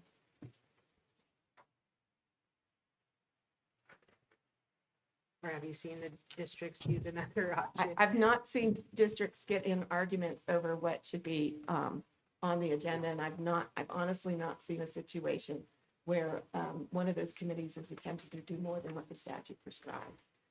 So, the one thing you could do is just take it to the whole board, is any disagreement over the agenda, and those items can't go forward on the agenda until it's brought before the board. The board has to protect the board. And if you've got a committee exceeding its authority, there has to be guardrails. And that's for the board's protection. And that could be either committee, and it could be a board composition that isn't even the members here. It's just what needs to be in place. I think my issue with that is it holds up the process. It really holds up the process for that committee to fulfill its duty. Yeah. To wait for another, or to have to call a special meeting for the board to say, we need to come up with an agenda. This stays on, this stays off. Right. The other thing would be that the president by board policy, participates in agenda setting for the board. You could delegate the agenda setting. The hard part, though, is that if you're not on that committee, it seems like having the committee chair and the superintendent collaborate. That's your check and balance. Superintendent has his statutory responsibilities. The board has its statutory responsibilities, some of which has been delegated to a chair. And if there's disagreement about that, then we need to look at what is the way to protect the district and the board in that process. I can't come up with another idea, but either it goes, those disputed items go to the full board, or it's resolved by the president. Okay. I still have some comments on that. One is that the audit committee did come up with the alternative of the superintendent, even the finance director, and any member can submit an item for an agenda discussion, which would not be challenged by anybody. That's precisely my concern. I'm really glad you reminded me of that, because that's especially on an audit committee where you have even non-board members. If they can literally come up with any item and put it on the agenda and not dispute whether it falls within the role of the committee, I'm glad you reminded me of that, but that was absolutely my concern. And I could see that in kind of an arbitrary way, but I've seen it in actuality, Mr. Guadiana. and I've seen other things in actuality, where you give a president of a board a power that's not really in statute. And though it mirrors the board, their role in the board agenda, it doesn't necessarily, it shouldn't be mirrored in the audit committees or any of the committees' This agenda. is a subcommittee of the board. Yes, it's a subcommittee of the board. But at no time has ever, until recently, has a board president been involved in the direction of an audit committee or subcommittee, either the finance or the business, until now. And the direction to move in the part of where we're looking into potential fraud was actually at the advice of the auditor of the state, the person conducting our audit, reflecting that in most places that, or all places, I should say, all places are required to have an audit committee. But in most places, there are audit committee charters that kind of prescribe a method for addressing known or at least perceived fraud that's being acted, so that they can report that to the board. Not make a decision on it, but report it to the board, and then the decision be going forward. So going with the potential of one person railing the direction is not the case so much, because this is a majority consensus. If somebody were to put something on the consensus, like I want to see a personnel file on this person, that would be something that it's very easy for, in matter of fact, it's a responsibility of the board members to say, no, sorry, that discussion can't happen here. It's on our agenda. It's not we're not going to discuss it. And that was pretty much the role I thought we were going to be taking. And including the superintendent and the finance director, I thought opened the doors pretty well to get a full discussion of what's going on. So to introduce something that is not of authority that's given to the president by statute, and just because it's similar to, is not reason to do that. Matter of fact, it follows the same problem. Anyone, either the superintendent or in this case, superintendent and the president, could unilaterally decide, no, we're not going to discuss this. So, President Begay and Board Member Guadiana, and I'm really glad you're bringing some of this up, because I've slept since I saw that video, and you're reminding me of some of the issues. First of all, I must respectfully disagree with you that it is common practice for school districts to have these expanded charters. Where I have seen charters, and I do represent a significant a number of school districts in this state.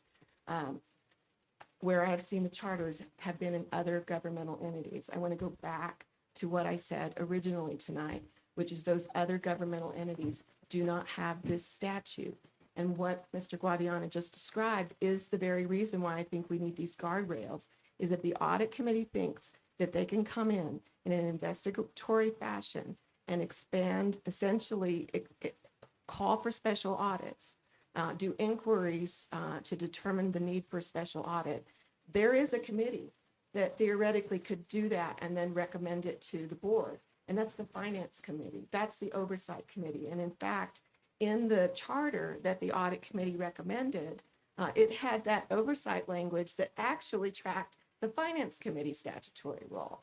And so my concern when I saw that, and my concern about guardrails, is I was actually witnessing, and you've repeated it tonight, the very kind of behavior out of that committee that is problematic. I want to remind everybody that you all are subject to the Audit Act confidentiality, so there should be no discussion in this meeting about any conversation that's happened in the audit committee closed sessions, because those are protected. But if what we're talking about is standard practice, best practice, statutory, we have to start with these statutory assignments. These are your assignments. And for the audit committee to assume the role that has been designated by the legislature to the finance committee, I think creates problems, and including problems in terms of administration. Because then administration is having to deal with two committees where one thinks there's a problem, the other one thinks there isn't. One has oversight, the other one doesn't, but has usurped that authority and given it to itself. And there needs to be a balance here. And so while I don't disagree with you about the need for an oversight committee, that's not the role of the audit committee, that's the role of the finance subcommittee. One piece of, one documentation that we had that was provided by our auditor was the copy, and it wasn't a charter, it was a copy of the saw that. language, okay, of Albuquerque's public No, it schools. wasn't APS. It wasn't APS. The language that you got was, and I don't want to get. No, there was one of them, a smaller district, but she also sent me one of APS, and it included the language of being able to investigate or. That's not what it said. I saw that you said that's what it said. I went and looked at it, and that's not what it said. There was a requirement. It was a one sentence, basically like an accounting report. I know where that came from. I'm not going to get into it, but it isn't what you said it said. And so APS, in fact, I went to APS's guidelines on finance and audit committee, and some of the language in red comes from their guidelines. The function that you were attributing to that district is, in my opinion, not correct. It was an overstatement of the role that they would assume. It did not give them the authority to initiate special audits. But it's actual language that they had. Well, Let's not get into other things. Can we continue with going over what we have in front of us, the current guidelines, please? So I know there was discussion, moving to the next page, I know there was discussion about whether or not these committees would comply with the Open Meetings Act. And I know, here's an area where I know not all districts do it. And so I'll be clear on why I recommend it. This is something I say in presentations at NMSBA. So there's nothing particularly secret about my legal analysis on this. And so I'll repeat it here in open meeting. But when you look at the Attorney General's guidance on Open Meetings Act, the Attorney General definitely, an advisory committee that does not involve a quorum of the board would never have to comply with the Open Meetings Act. And that's what these are, except that the Attorney General goes on to say that if it's a statutory committee, if the legislature thought the committee was so important that it put it in statute, then those committees should comply with the Open Meetings Act. And so it is a conservative analysis. I tell my boards that I know not all boards do it because it is less than a quorum of the board. But because of that language by the Attorney General, a conservative approach would be to go ahead and make it subject to the Open Meetings Act.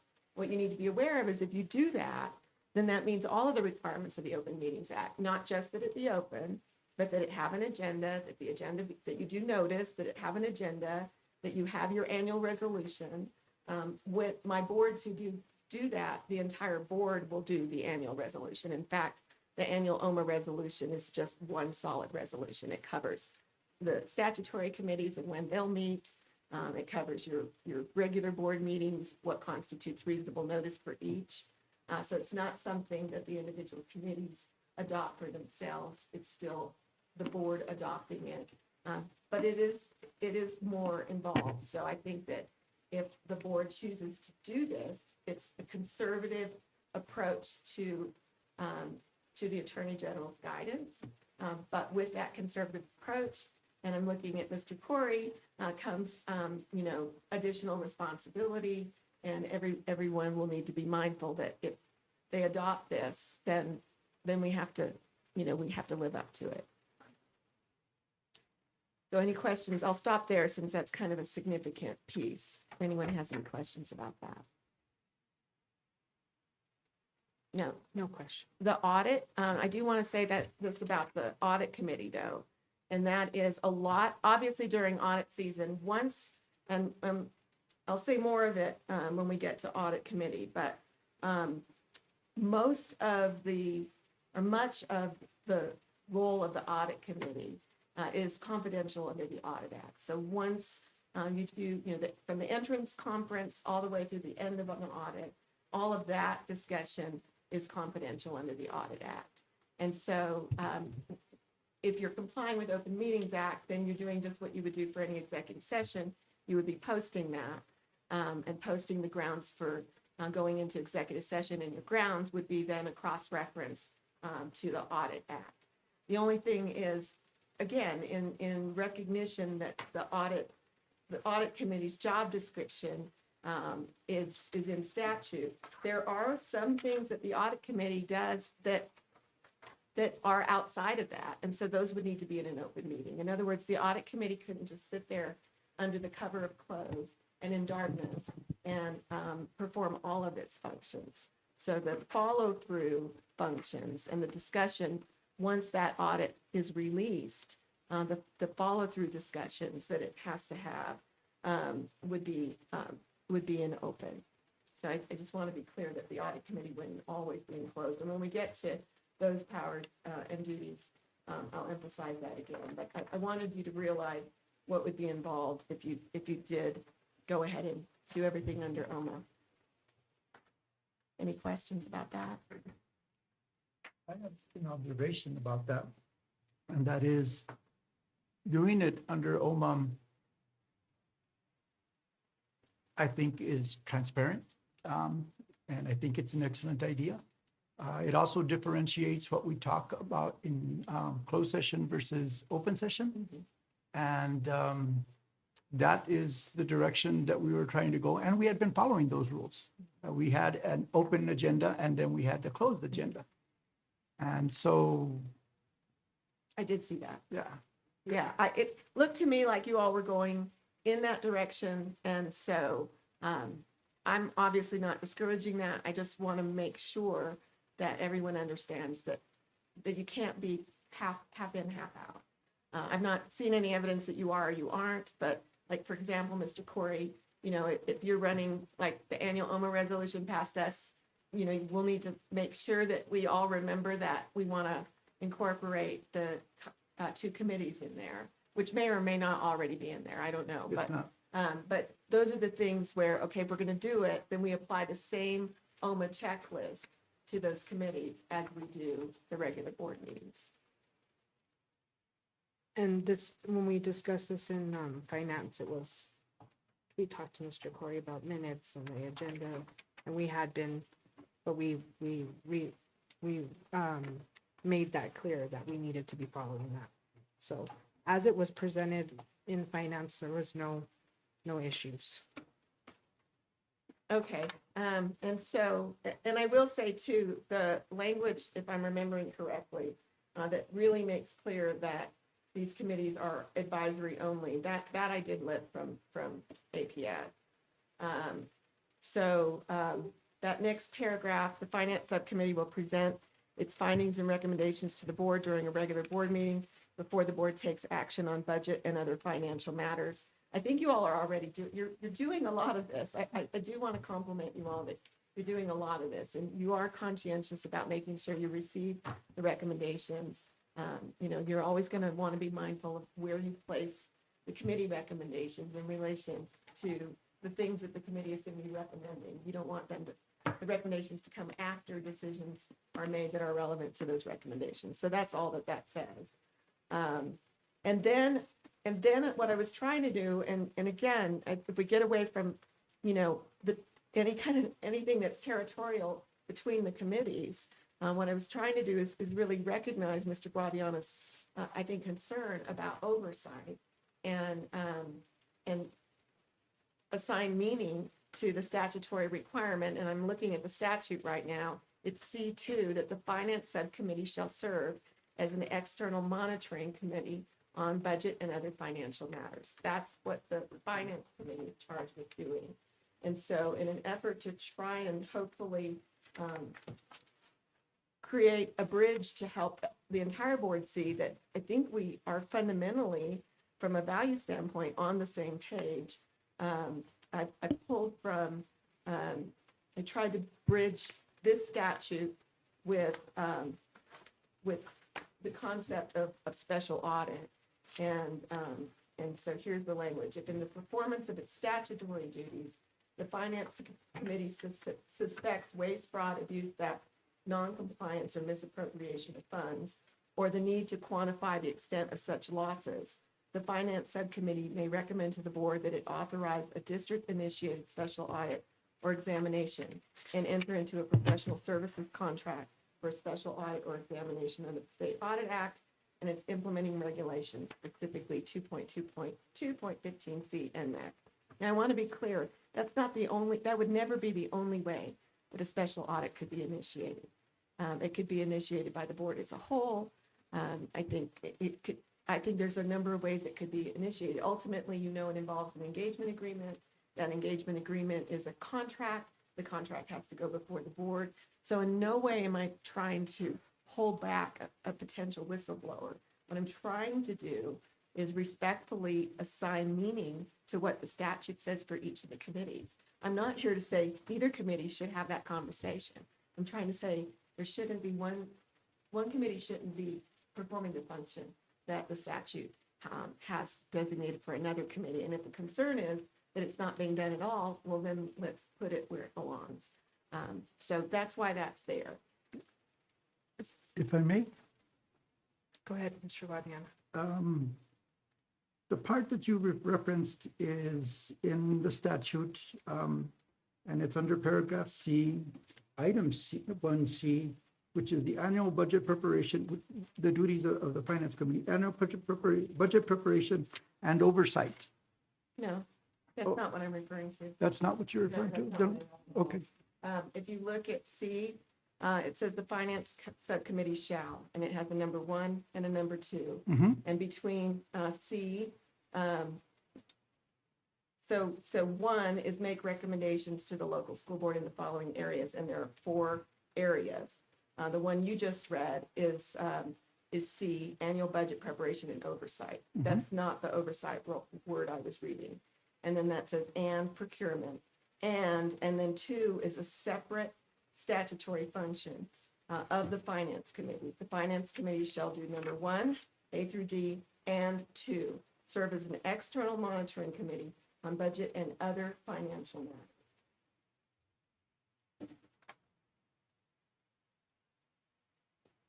And so what I was doing was, in fact, I think that was even the language that the proposed charter for the audit committee had in it.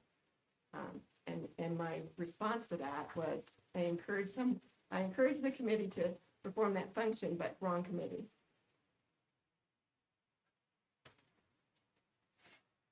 Can we take a 5-minute break? please? Is everyone okay taking a 5-minute recess? Okay. We're in recess for 5 minutes.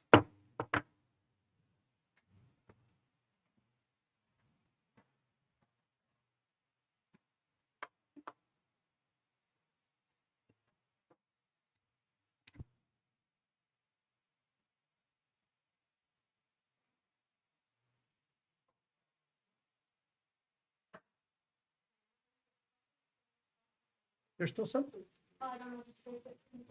Yeah, we got. Okay, cool.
Yeah, we can. Can we get down?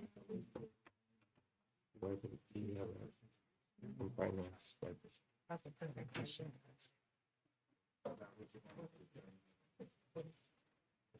I need to go to the restroom.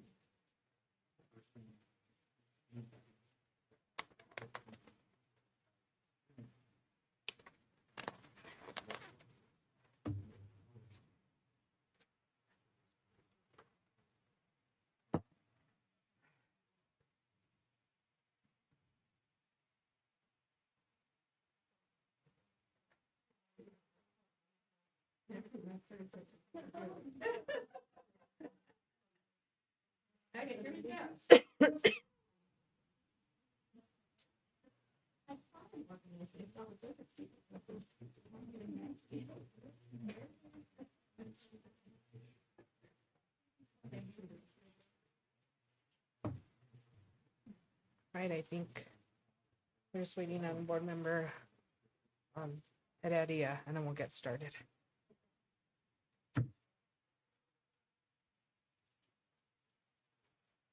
You have to start installing Murphy beds. Installing what? Installing Murphy beds on the wall. I love Murphy. I do too. We have to get through all this. Well, now that she's here, to get through at least this.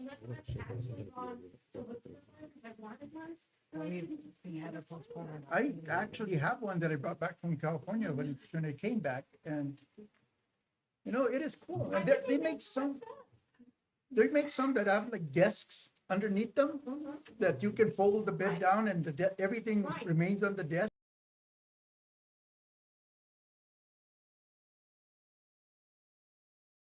to it.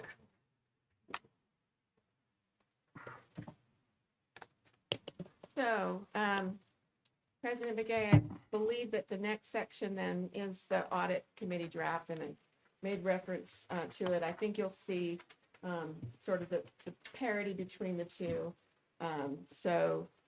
Again, just the purpose statement establishes that its purpose is to fulfill the statutory responsibilities as required by the legislature. The membership tracks precisely the language of the statute. And again, and this is, common board presentations at NMSBA. So if you've heard me before speak on this, you've heard me say this, is that the distinction between the language in terms of committee membership causes me to, from a legal interpretation standpoint, how laws are interpreted, believe that it is prescriptive. And so here you have the prescriptive language of 2 board members, 1 volunteer member who is a parent of a student attending a district school, and 1 volunteer member who has experience in accounting or financial matters. And then if you go on, I've got some red in here about when they would be selected, which matches the red for finance. But then the black goes on, the superintendent, the business manager shall serve as ex officio. I did, as ex officio members of the committee, I did add in parentheses what the word ex officio means. It means by virtue of their office. I did do some legal research. You will see times, distinct times when the legislature chooses to make ex officios non-voting. When the legislature has done that, they've done that expressly. They will say ex officio non-voting. Because that does occur, sometimes people conflate the two and think that ex officio means non-voting. It does not mean non-voting. What it means is by virtue of your position. That's why, and let me explain that as a practical matter, that's why the board will not appoint those 2 members. Whoever is in that position automatically, by virtue of their position, is a member. And so when you look at the statute, it says the board shall appoint the 2 board members, the voting member who's a parent, the member who, I'm not voting member, the member who's a parent, and the member who has experience in accounting or financial matters. But the board does not appoint the business manager and the superintendent because they're ex officio. That's by virtue of their position. It does not mean that they can't vote.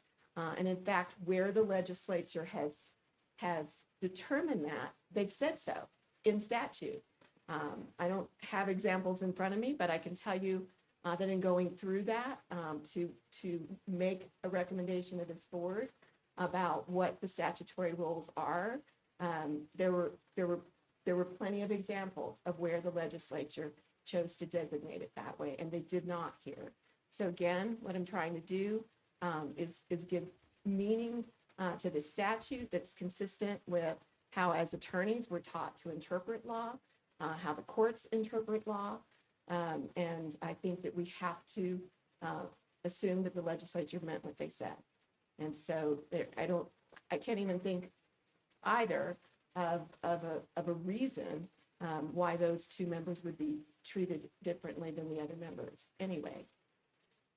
Mr. Terrazas had a question about the membership, how he was curious, and I don't know if you want to speak to it or. I'm just curious why finance doesn't have the same language, like a volunteer member and, somebody with accounting or financial matters. Right. It's because of the statute. And that's that actually, Mr. Terrazas, and I'm glad you brought up that point.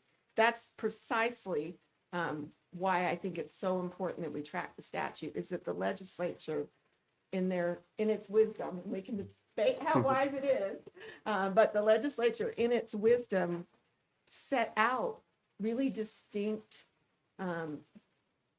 different treatment between the 2 committees. And so yeah, they are statutorily different. And all this does is track the statute. So the statute, and I think too, in fact, I had someone, actually it was an auditor recently, who said, oh, I always wondered why one is called subcommittee and the other is called committee.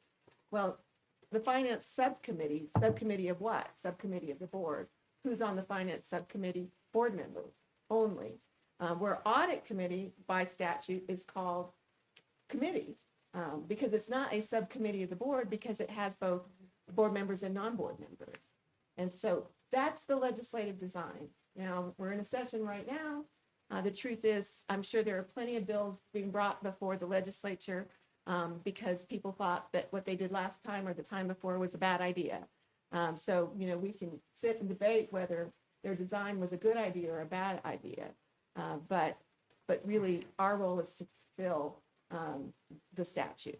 And so I can see some wisdom in some of this, but regardless of whether it appears to be how we might do it if we had that legislative pen, they do treat the membership quite differently. I have a comment. Ex officio, if they wanted to put the members, the superintendent and the finance committee, all they have to do is say the committee will consist of 2 board members, the superintendent, the financial director, and then community members as it's described. No. Ex officio makes it clear the board doesn't appoint them. If you look at how the statute's laid out, sir, I'm talking about statutory interpretation, and I think your observation is not correct. And so I want to point it out that the first part that lists those other members says the board appoints. Ex officio, that's the distinction. It's not who votes. The distinction is who appoints. Ex officio means by virtue of your position. There's nobody to appoint because the superintendent is a member. There's nobody to appoint because the finance director is a member. And so the 2 sentences, that's the distinction. It's not a distinction about who has the authority to vote. Again, if the language were such that it would include the listing of the superintendent and the director of finance, the board would have no choice in that. Those people are in those positions. And by virtue of being in those positions, they would be serving the committee. Now, when you state ex officio, that puts them in a different tier of being just regular members in the committee. So if what you were saying would be that they're entitled to vote because they're ex officio members, then they would be listed as members by themselves. But putting them as ex officio puts them in a separate category. The audit committee is there to ensure that the fiscal responsibility is being upheld. The people responsible for carrying out the fiscal operations are the superintendent and the director of finance.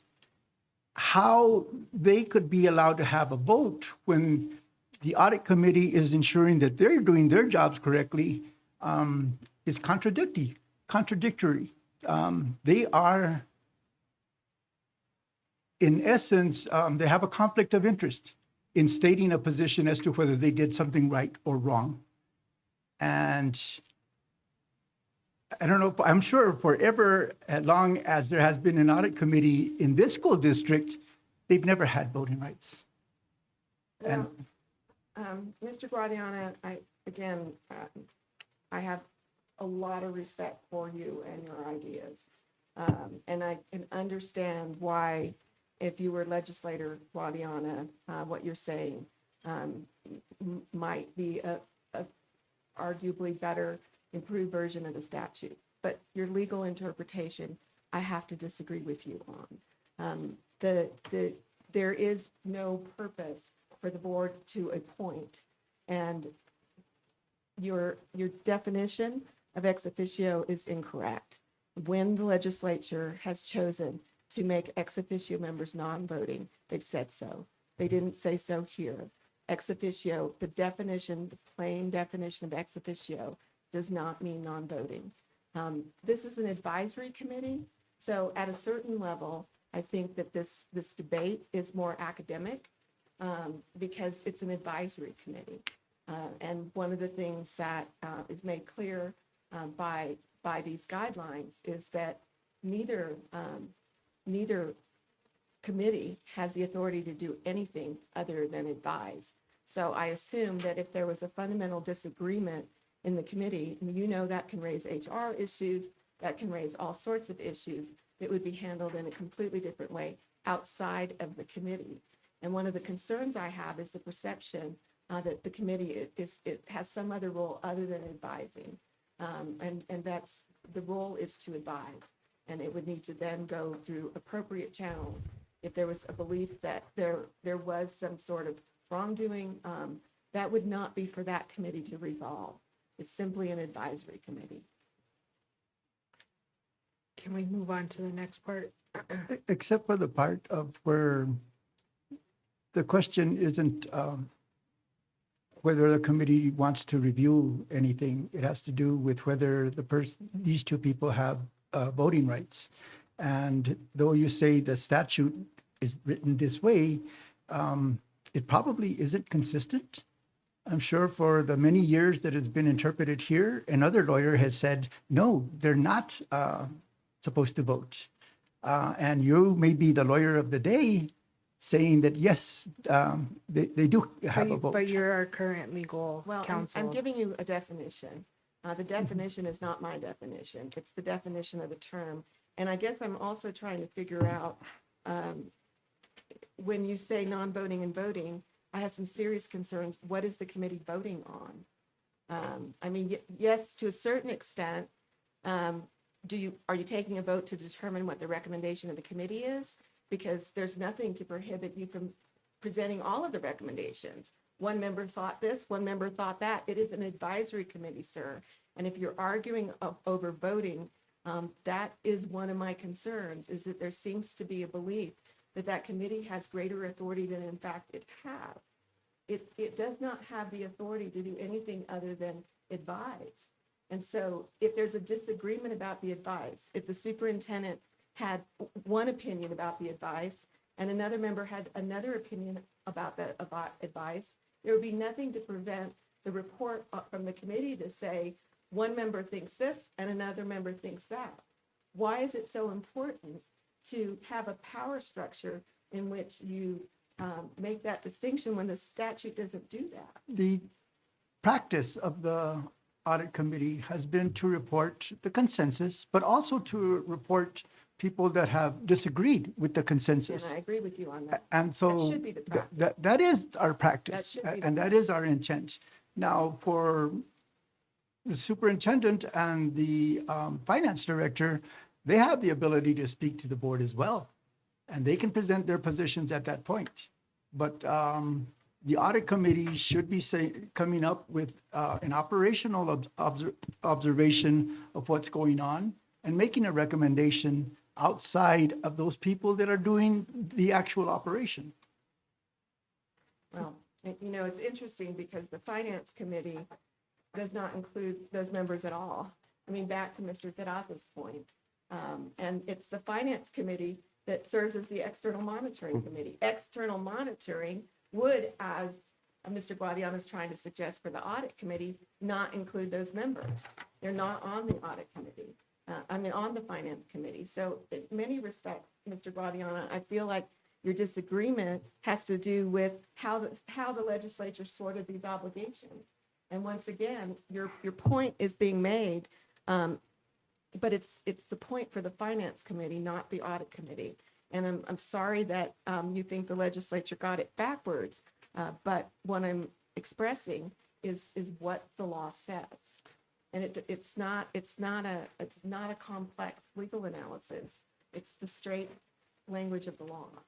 And I'm not in agreement with, I'm not in agreement that it may be the purview of the finance department. But we ought to be very deliberative in terms of making appointments to the finance committee, that they have the capacity to look into these issues.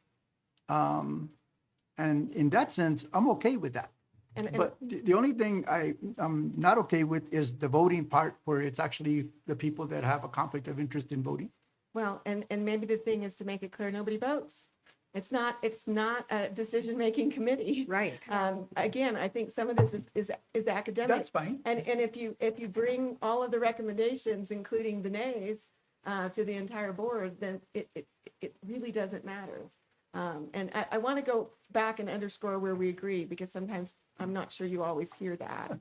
And I think that where I would like to see your energy is on making sure that both committees are full, vibrant committees fulfilling all of their statutory roles, rather than trying to perhaps compensate for maybe what you perceive is lacking somewhere. The statute, if you look at it as a whole, and it's a single statute, again, it is hard to read law when they're drafted at different times and not drafted with the whole in mind. But this statute is 22-8-12.3, and it covers both. And when you read both, it covers all of your concerns, Mr. Guadiana. I just think that when you were only looking at things through the lens of the audit committee, you failed to look at what the finance subcommittee's role was. I didn't have a role to look at the finance committee's role. What would have You're a been board good? member. What would have been good is that we had this discussion two or 3 months ago. And that's why I'm saying that having these discussions in open session gives the board better ability to make a decision. And we wouldn't have to go through all of this. And if you come in later on, okay, this is what we want to do. Does that meet statute? Fine. And I feel like we're Rather doing that than- right now at this point in time. Can we continue with the duties, please? Sure. So again, everything you see in red, in terms of when they're appointed, and the appointment of the chair, what you do with vacancies, that just simply matches the guidelines of the finance committee. I did clarify, because there has been a change in the Audit Act. And so there's been not the Audit Act, there's been no changes to the Audit Act. It's been the regulations, the NMAC, that implement the Audit Act in terms of special audits. And I will tell you that it's not clear in the statute. In fact, the Audit Act and the audit rules don't say that you have to have an entrance and exit conference for district-initiated special audits. The new rules don't say that. I've gone ahead, though, and put it in as a role of the audit committee to do entrance and exits for, not because I'm trying to add beyond the law, but because, again, when you go back to 22-8-12.3, it gives the audit committee the responsibility to do entrance and exit conferences for all audits, including special audits. Now, I will tell you legally, and I expect you to remember this, if I'm back here after the legislative session and I'm clawing back that guidance, it would only be because they've changed this statute, because this statute is in the education part of the act. And this was not drafted in conjunction with the Audit Act. And so arguably, what's in here is now outdated by the new Audit Act regs. But right now, again, I think you figured out my advice is going to be conservative. And I think the conservative advice is that you go ahead and hold entrance and exit conferences, including for special audits. And then the rest is in black, which means it tracks the statute and your policy. And then the powers, again, there's parity between this and the and what we put in the finance committee, but let me just go ahead and read it. There may be some slight differences because of their functions, so let me read it, just because I've slept since then. The audit committee will have deliberative and recommending powers only, with action to be taken by the board. So, I mean, that really takes care of this whole voting thing, in my view. The audit committee will meet with sufficient regularity to fulfill all its statutory duties. Then I added this language because this is what is required by the rules implementing the Audit Act, including at least monthly after audit fieldwork begins until the conclusion of the audit, which I know you all have been great about doing. The audit committee chair will preside at audit committee meetings. That's just trying to honor your existing practice. next paragraph, the audit committee agendas, and then here's where we get into that whole preparation discussion. Will be prepared jointly with the audit committee chair and the superintendent and/or designee, and then in the event of a disagreement, the board president will determine the agenda. You know, another thing you all can do is just try it. You can always come back and change it, but that's, again, just an idea. The agenda will reflect and fulfill the subcommittee statutory duties. All audit committee notices and agendas will be posted and/or published in accordance with the Open Meetings Act. Minutes will be kept. So again, this is just your decision to comply with the Open Meetings Act. As a statutory committee, the audit committee will comply. The audit committee may convene, and here I added this sentence: finance committee should not be going into closed session. I don't see any authority for that. But the audit committee, so that's why there's a different sentence here. The audit committee may convene in closed session only on matters deemed confidential under the New Mexico Audit Act and only in accordance with the Open Meetings Act. And so I want to go ahead and have this discussion now, because if we take the bullets, which are the statutory roles and responsibilities, and look at them, to me, the only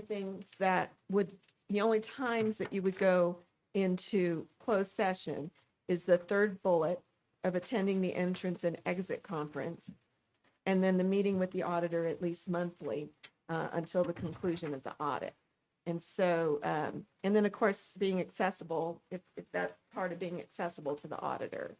But once the audit report is released to the public, then the last three bullets, or the last two bullets, the final one is just confidentiality, but the two before that, I think, are really important. Is that you would not go into closed session to track and report progress on the status of the most recent audit findings and advise the board on policy changes, because that's a released report. You're only in closed session before that report gets released. Once it gets released, and I'm in agreement with you about transparency, once it gets released, then those would be open session discussions of the audit committee. And then, of course, the audit committee would bring its recommendations to the full board.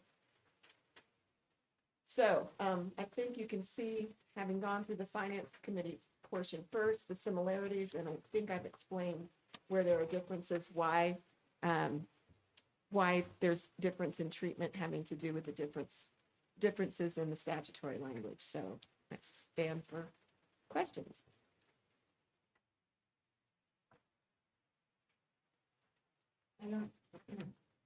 I don't have any. Thank you for coming to go and attack this in depth with us and explain everything and get us back into compliance with guidelines and following the statute. Are there any other questions, comments? No, thank you. Thank you. Thank you. And I know we have the remaining action items that do kind of intersect with this, so I'm happy to stay through those action items. Okay. Sounds good. Thank you. Oh, and President McGay, may I just make mention of the policy? Yes. that came up? Yes, absolutely. Thank you for allowing me to do that. But I do want to reinforce, I know all of you as boards, you get in your district reality, and sometimes you don't realize that other people are going through the same thing. So I know that NMSBA has, especially more in recent years, confirmed that you can localize policies. I mean, if you can't localize policies, then, you know, you're not able to really perform your function. The problem is a practical matter, and I don't know the inside of how it works, so I can't speak to that. But I routinely hear that it's a challenge to get, then once you do localize it, published. And so one of the things that I know that you specifically asked Mr. Corey, President McGay, to follow up. You know, I really feel like it might be good to have that discussion with NMSBA in conjunction with sending them the new contract and just saying that you need to know how it works, because it really does make the district vulnerable if the policies online don't match any localized changes. And I think you're right to be concerned. I think what you all saw play out tonight is exactly one of the problems, is that some people remember that they were changed. Other people don't necessarily remember that they were changed. Some of those changes are on the district's website, but they're not in the NMSBA portal. And so I think, what is that process? And then you're going to need to assign a squeaky wheel. And, it's not appropriate for me to tell you who your squeaky wheel is. It's certainly not appropriate for the board to tell you, but I would look for your squeakiest wheel. And I would have that squeaky wheel just set some sort of calendar reminder to call and say, still not up, still not up. When is it going to be up? I did not do any roaming eyes, for the record. I stayed focused on you. But fundamentally, if that can't happen, that creates a challenge. The other thing that I do think was also valid concern that was expressed here is the date of adoption issue. And, if you go back online and just compare, you're going to see that across the board, that it will have some generic date of adoption of when you, first chose the policy service. But obviously, you're making changes all along. Right now, we've got, lots of things happening at the federal level that, for example, with Title IX, where we've gone from, one set of regulatory requirements to another set, and now back to the prior set. And so, if you all are trying to keep up, but then what you're doing to keep up isn't being reflected, that presents some real vulnerabilities. I know some districts will maintain their local on their website, but I can tell you as a member of the public, I don't even go to try and find whether you have a different set there. I'm going to go to the portal and look there. And so, if you've had your deposition taken, if you've been in any kind of situation like that, what your relevant policies were at the time matters. And I wish I had insight into the solution, but I do think that having a conversation and then assigning a squeaky wheel to try and follow up on what your understanding is of how it should work will hopefully allow you to see some improvement. But I was, again, just a little bit of a meeting that I sat in on. I just want to compliment you all. I think you all are hitting on the issues, and I think that you're handling them in a very responsible way. And I know that the work of this board hasn't been easy, but just in the little bit of time that I've been here, I'm really confident that the five of you and your superintendent are going to continue to work collectively to reach good decisions for the district. So thank you for that. Thank you. Thank you. And I'd like to say that I respected your work from the very beginning. I appreciate what you're trying to do now, and I appreciate your patience and the ability to exchange the way we have. Okay, that moves us to item 2. Approve guidelines for Finance Subcommittee and Audit Committee as presented, or with modifications. I'd like to make a motion to approve the guidelines as they are in front of us.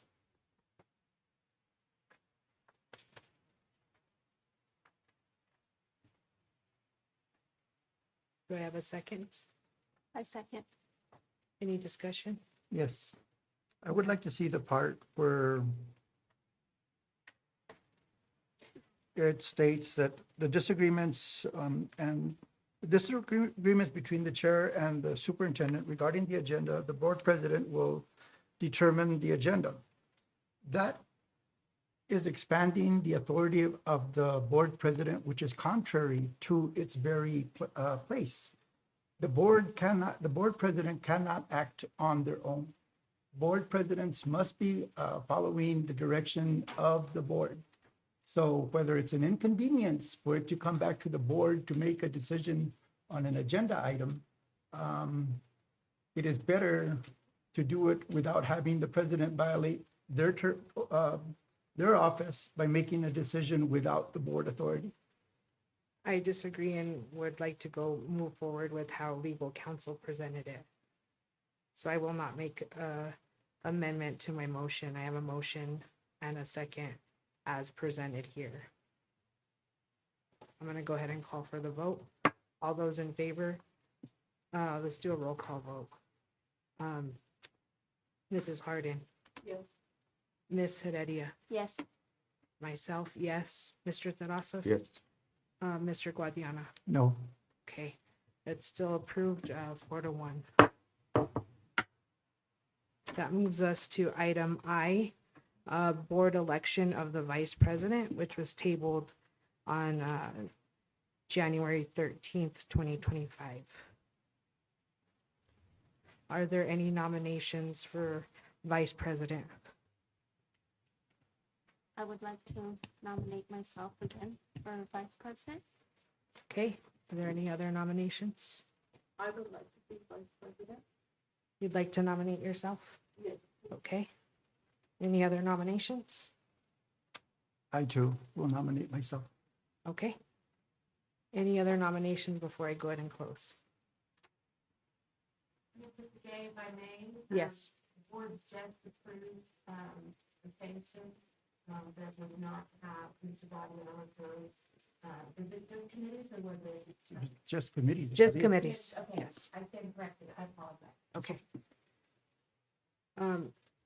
For Ms. Heredia's nomination, is there a second? I would like to second her nomination. Can we, I might need your help here, Ms. Gallegos. Would I go ahead and call for the vote, or would I try to get a second for the other nominations? So, typically what you do is you would call for, you could get a second for each, and then you would go in the order of the nomination to vote. Okay. So I think the order was Heredia, Harding, and Guatemala, so you would go in that order.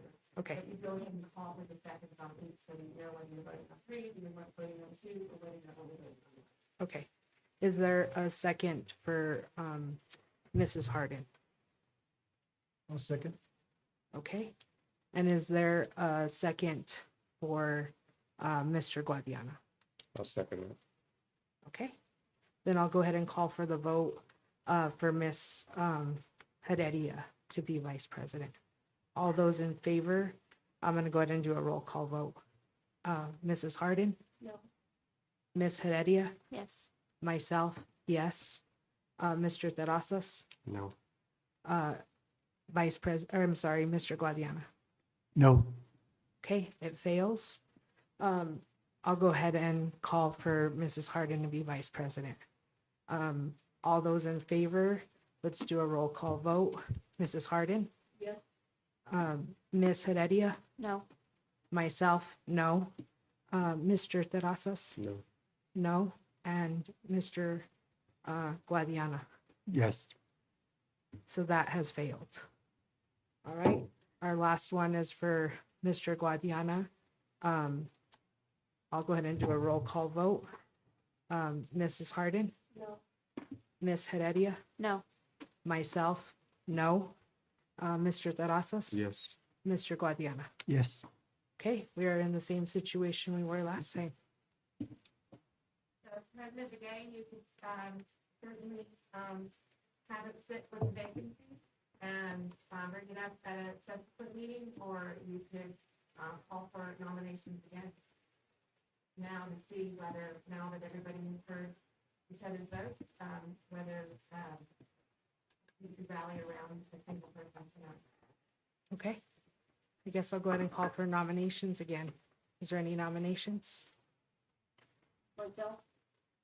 Okay, Myself okay, as opposed to. I nominate myself as well. okay. Is there any other nominations?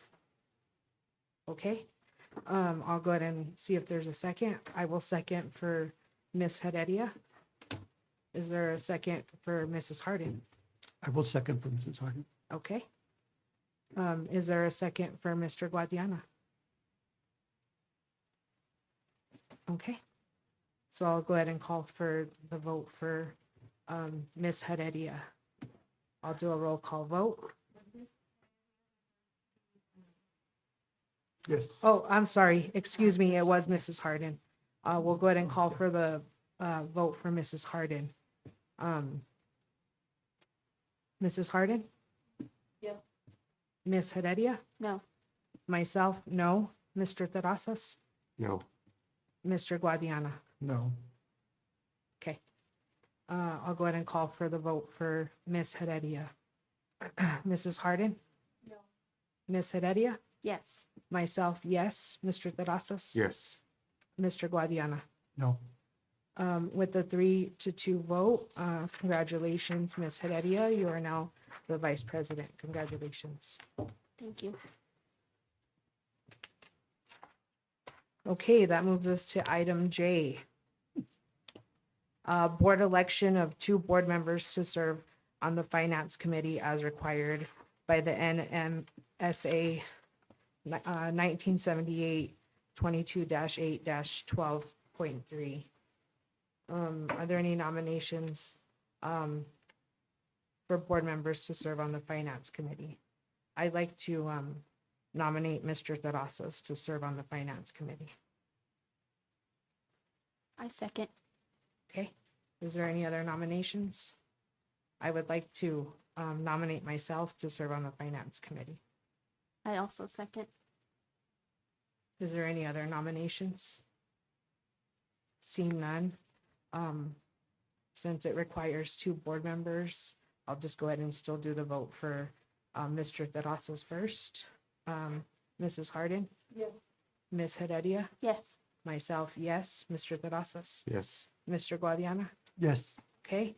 For myself to serve on the Finance Committee, Mrs. Harden? Yes. Ms. Heredia? Yes. Myself, yes. Mr. Terrazas? Yes. Mr. Guadiana? No. Okay, it's still a 4-1 vote. We now have election of 2 board members to serve on the Audit Committee as required by NMSA 1978 22-8-12.3.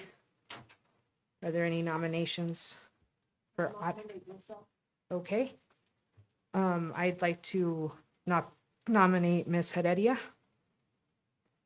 Are there any other nominations? Seeing none, do we have a second for Mrs. Harden? I second it. Okay. Do we have a second for Ms. Heredia? I second. Okay. I'll go ahead and call for the vote. Mrs. Harden to serve on the Audit Committee. Mrs. Okay. Ms. Heredia? Yes. Myself, yes. Mr. Terrazas? Yes. Mr. Guadiana? Yes. Okay. Now I'll go ahead and call for the vote for Ms. Heredia to serve on the Audit Committee. Mrs. Harden? Yes. Ms. Heredia? Yes. Myself, yes. Mr. Terrazas? Yes. And Mr. Guadiana? No. Okay, it still passes with the 4-1. Moves us to item L, board election of chair of the Finance Committee. Are there any nominations for chair of the Finance Committee? I'd like to nominate President Begay to continue as our chair of the Finance Committee. I second. Okay, any other nominations? Okay, is there a second? I'll second. All right. All those in favor of having me serve as Finance Committee Chair, I'll do a roll call vote. Ms. Heredia, I'm sorry, Mrs. Harden? No. Okay, Ms. Heredia? Yes. Myself, yes. Mr. Terrazas? Yes. Mr. Guadiana? No. Okay, I will continue to serve as Chair of the Finance Committee. That moves us to item M. Excuse me. Oh, I'm sorry, I didn't call for a vote for Mr. Terrazas. My apologies. Mrs. Harden?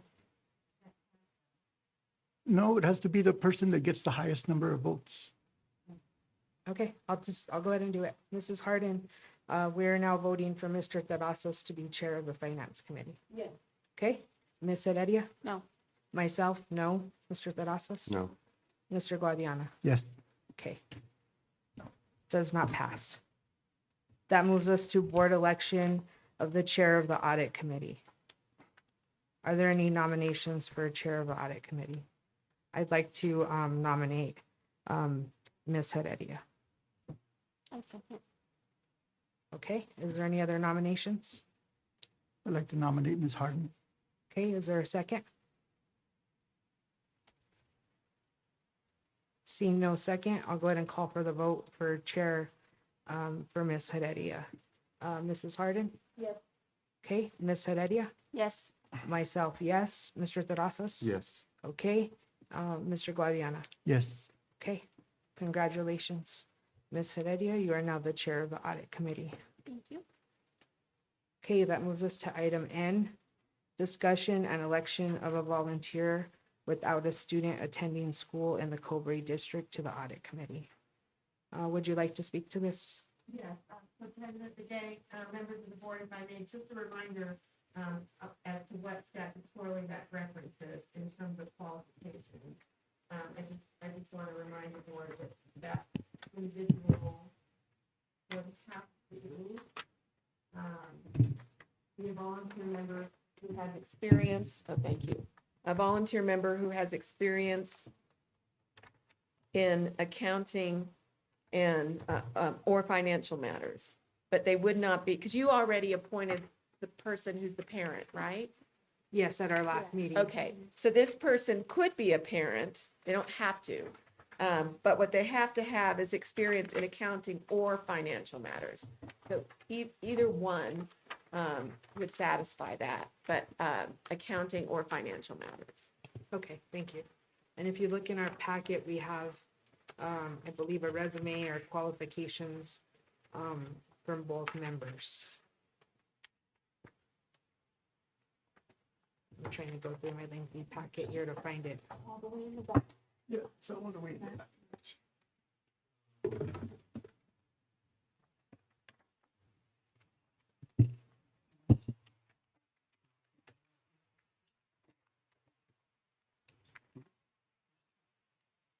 Choose it on.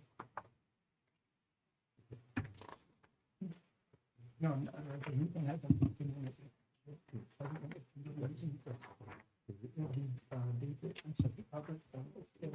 I'm sorry, I'm struggling to find their. You guys have them? Yeah, I have them. I just needed, I don't have it in my packet. They were the very back 2 pages on my packet. You can hand that one to her too.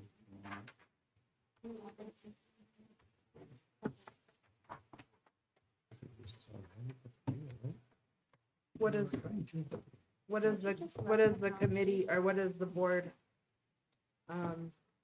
discussion? We can open it up for discussion.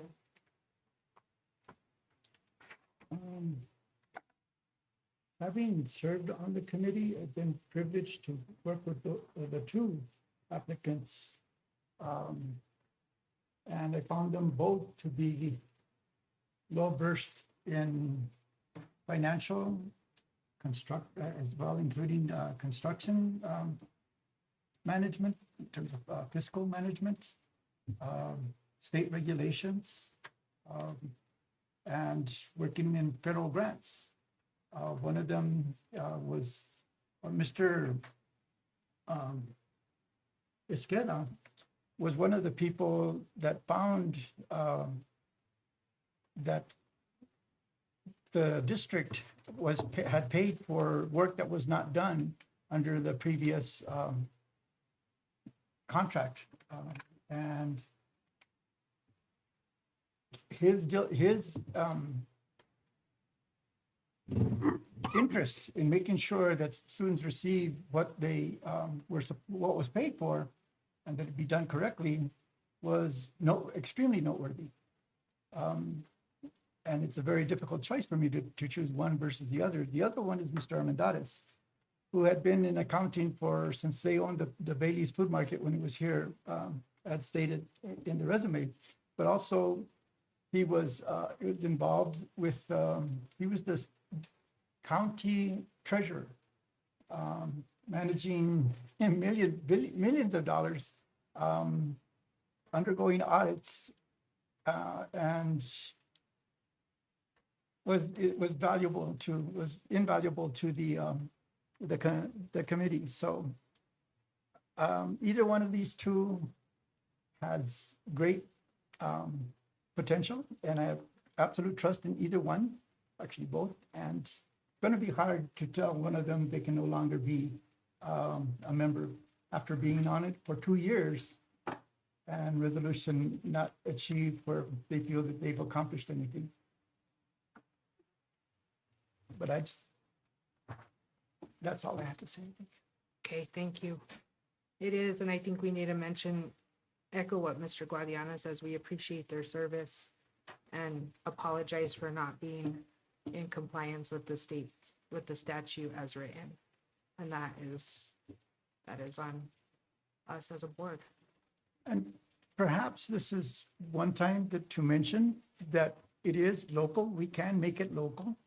And if we have the statutes that has the prescription of the two community members and the two board members, I'd like to seek legal advice if we could have it to be at least, as one of the changes that we offered from the audit committee, was that we put at least one member of the public that does not have a child in the school district. So President Begay and Mr. Guadiana, first of all, I really want to acknowledge that I see the difficult situation that you're in. And I hope that the members affected can see it as well, because clearly you all have tremendous respect for both members. I think Mr. Guadiana again made my point in that one section of the statute, first of all, they all begin with shall. So shall's mandatory language. And one section of the statute says at least, which is the finance committee, and audit committee does not say at least. I do have concerns too in terms of statutory, that as Mr. Guadiana and those who have served on the audit committee know, there's highly confidential information. It's managed in the audit committee but for being on that committee, nobody is privy to during that time period, other than if the auditor decides to brief the board. And so because of that, I don't think that we can change statutory language on our own from prescriptive to at least. Those are the very kinds of differences, and I didn't know about this circumstance. But when I initially advised that those are the differences in the statute that require that we make those different determinations. And I feel bad that it's going to affect two contributing members, and that only one, because neither one, we wouldn't have been in this problem if one of them had been, was a parent, because then you wouldn't have needed that new member if both wanted to serve. So it's 2 years of service is impressive, and I'm sorry that you're in a situation to have to choose one over the other. Perhaps in a year, one will be ready for a break, and the other one would be willing to come back. But I do think that the difference in the what is a prescriptive statute is significant, and the board needs to heed it. I have one more question. Do the members have to be residents of the school district?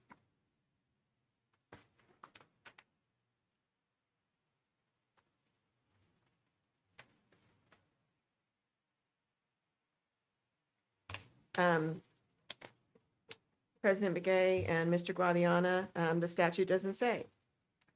Consists of 2 board members, 1 volunteer member who is a parent of a student attending the school district, which that piece is clear. But that, I suppose if you had parents that were separated and one lived in the district and the other one didn't, they would still qualify as a parent of a student attending that school district. And then 1 volunteer member who has experience in accounting or financial matters.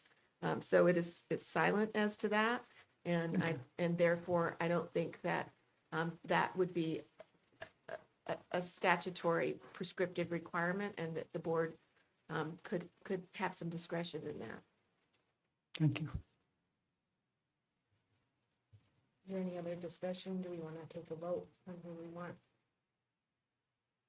Take a vote? Okay. Is someone going to make a motion for one over the other, or? I guess I'll go ahead and start. I'd like to make a motion to recommend, or to have Mr. Robert Esqueda be our volunteer without a student attending school in the Cobre district to the audit committee. I second that. Okay? Is there any other nominations? I nominate Mr. Armendariz. Is there a second? I'll second that. All right, let's go ahead and call for the vote for Mr. Robert Esqueda. Mrs. Harden, Yes. Ms. Heredia, Yes. myself, yes. Mr. Terrazas, No. and Mr. Guadiana. I abstain. Okay. So it does pass on a 3-1 and then an abstention. All right, Mr. Armendariz, thank you for your service. And Mr. Esqueda, we look forward to continuing to having you on the audit committee. All right. That moves us to item 12, adjournment. Do I have a motion to adjourn? I I'm- move. I second. Okay, we are adjourned at 10:01 PM.